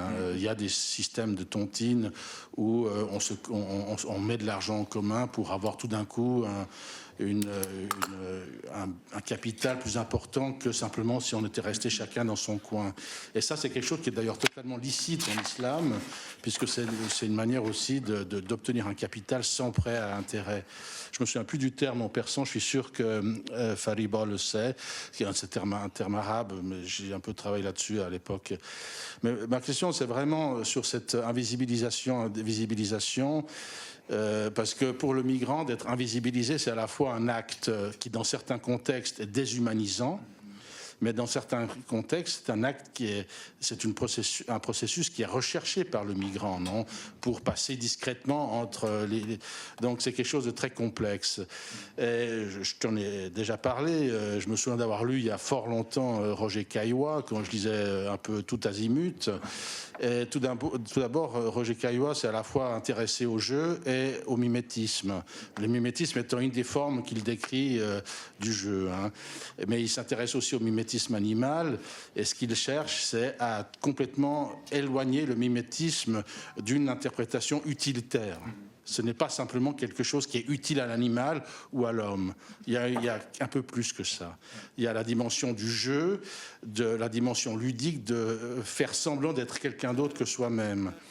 Et bon, après, à part la mimésis, chez Kaiwa, il y a aussi l'agone, le jeu agonistique, on joue contre. Puis il y a aussi l'aléa. Hein. L'aléatoire sont joués contre le destin, contre les règles de la physique quantique ou je ne sais pas quoi. Et au fond, je pense qu'il y a un peu tout ça parmi les Afghans lorsqu'ils essaient de se rendre invisibles tout en se visibilisant parfois, par exemple dans les pratiques que tu as décrites. Donc ce n'est pas vraiment une question, c'est plutôt une espèce de réflexion que tu m'as suscitée sur, encore une fois, comment penser le mimétisme et l'invisibilisation au-delà d'un facteur purement utilitaire. Et d'ailleurs, comme tu l'as très bien dit, ça serait très réducteur de considérer que cette disons, collecte d'argent était directement utilitaire. Elle était bien plus que ça. Merci. Oui, je ne vais pas pouvoir répondre de manière exhaustive, mais tout à fait. Je pense qu'il faut que je fasse un peu attention aussi en utilisant ce terme de... Déjà, j'aimerais pas utiliser le terme de visibilité ou invisibilité, mais plutôt isation, enfin le procédé de le faire, parce que jamais on n'accédera ni à l'un ni à l'autre. Et il s'agit d'ailleurs jamais d'un procédé de se rendre invisible entièrement, mais vraiment toujours une partie. Je pense que j'essaie d'y réfléchir aussi en termes de ombre et de lumière, puisque le corps reste toujours, jettera une ombre ou attrapera de la lumière, mais quelque part, il n'y a jamais moyen de complètement disparaître ou complètement se montrer. Je te donne complètement raison que cette question de...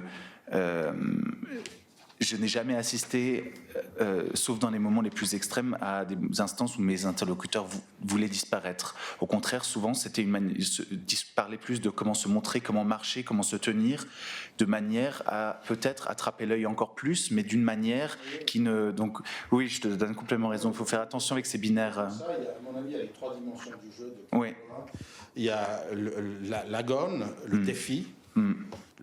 Il y a l'aléa, il y a le défi à la police turque, il y a l'aléa, le défi au destin, et il y a quand même le mimétisme. Et je trouve ça extrêmement intéressant, mais il y a une dimension presque ontologique derrière, disons, et pas simplement sociologique. Ok, alors merci tout le monde. Break pour un quart d'heure et on revient.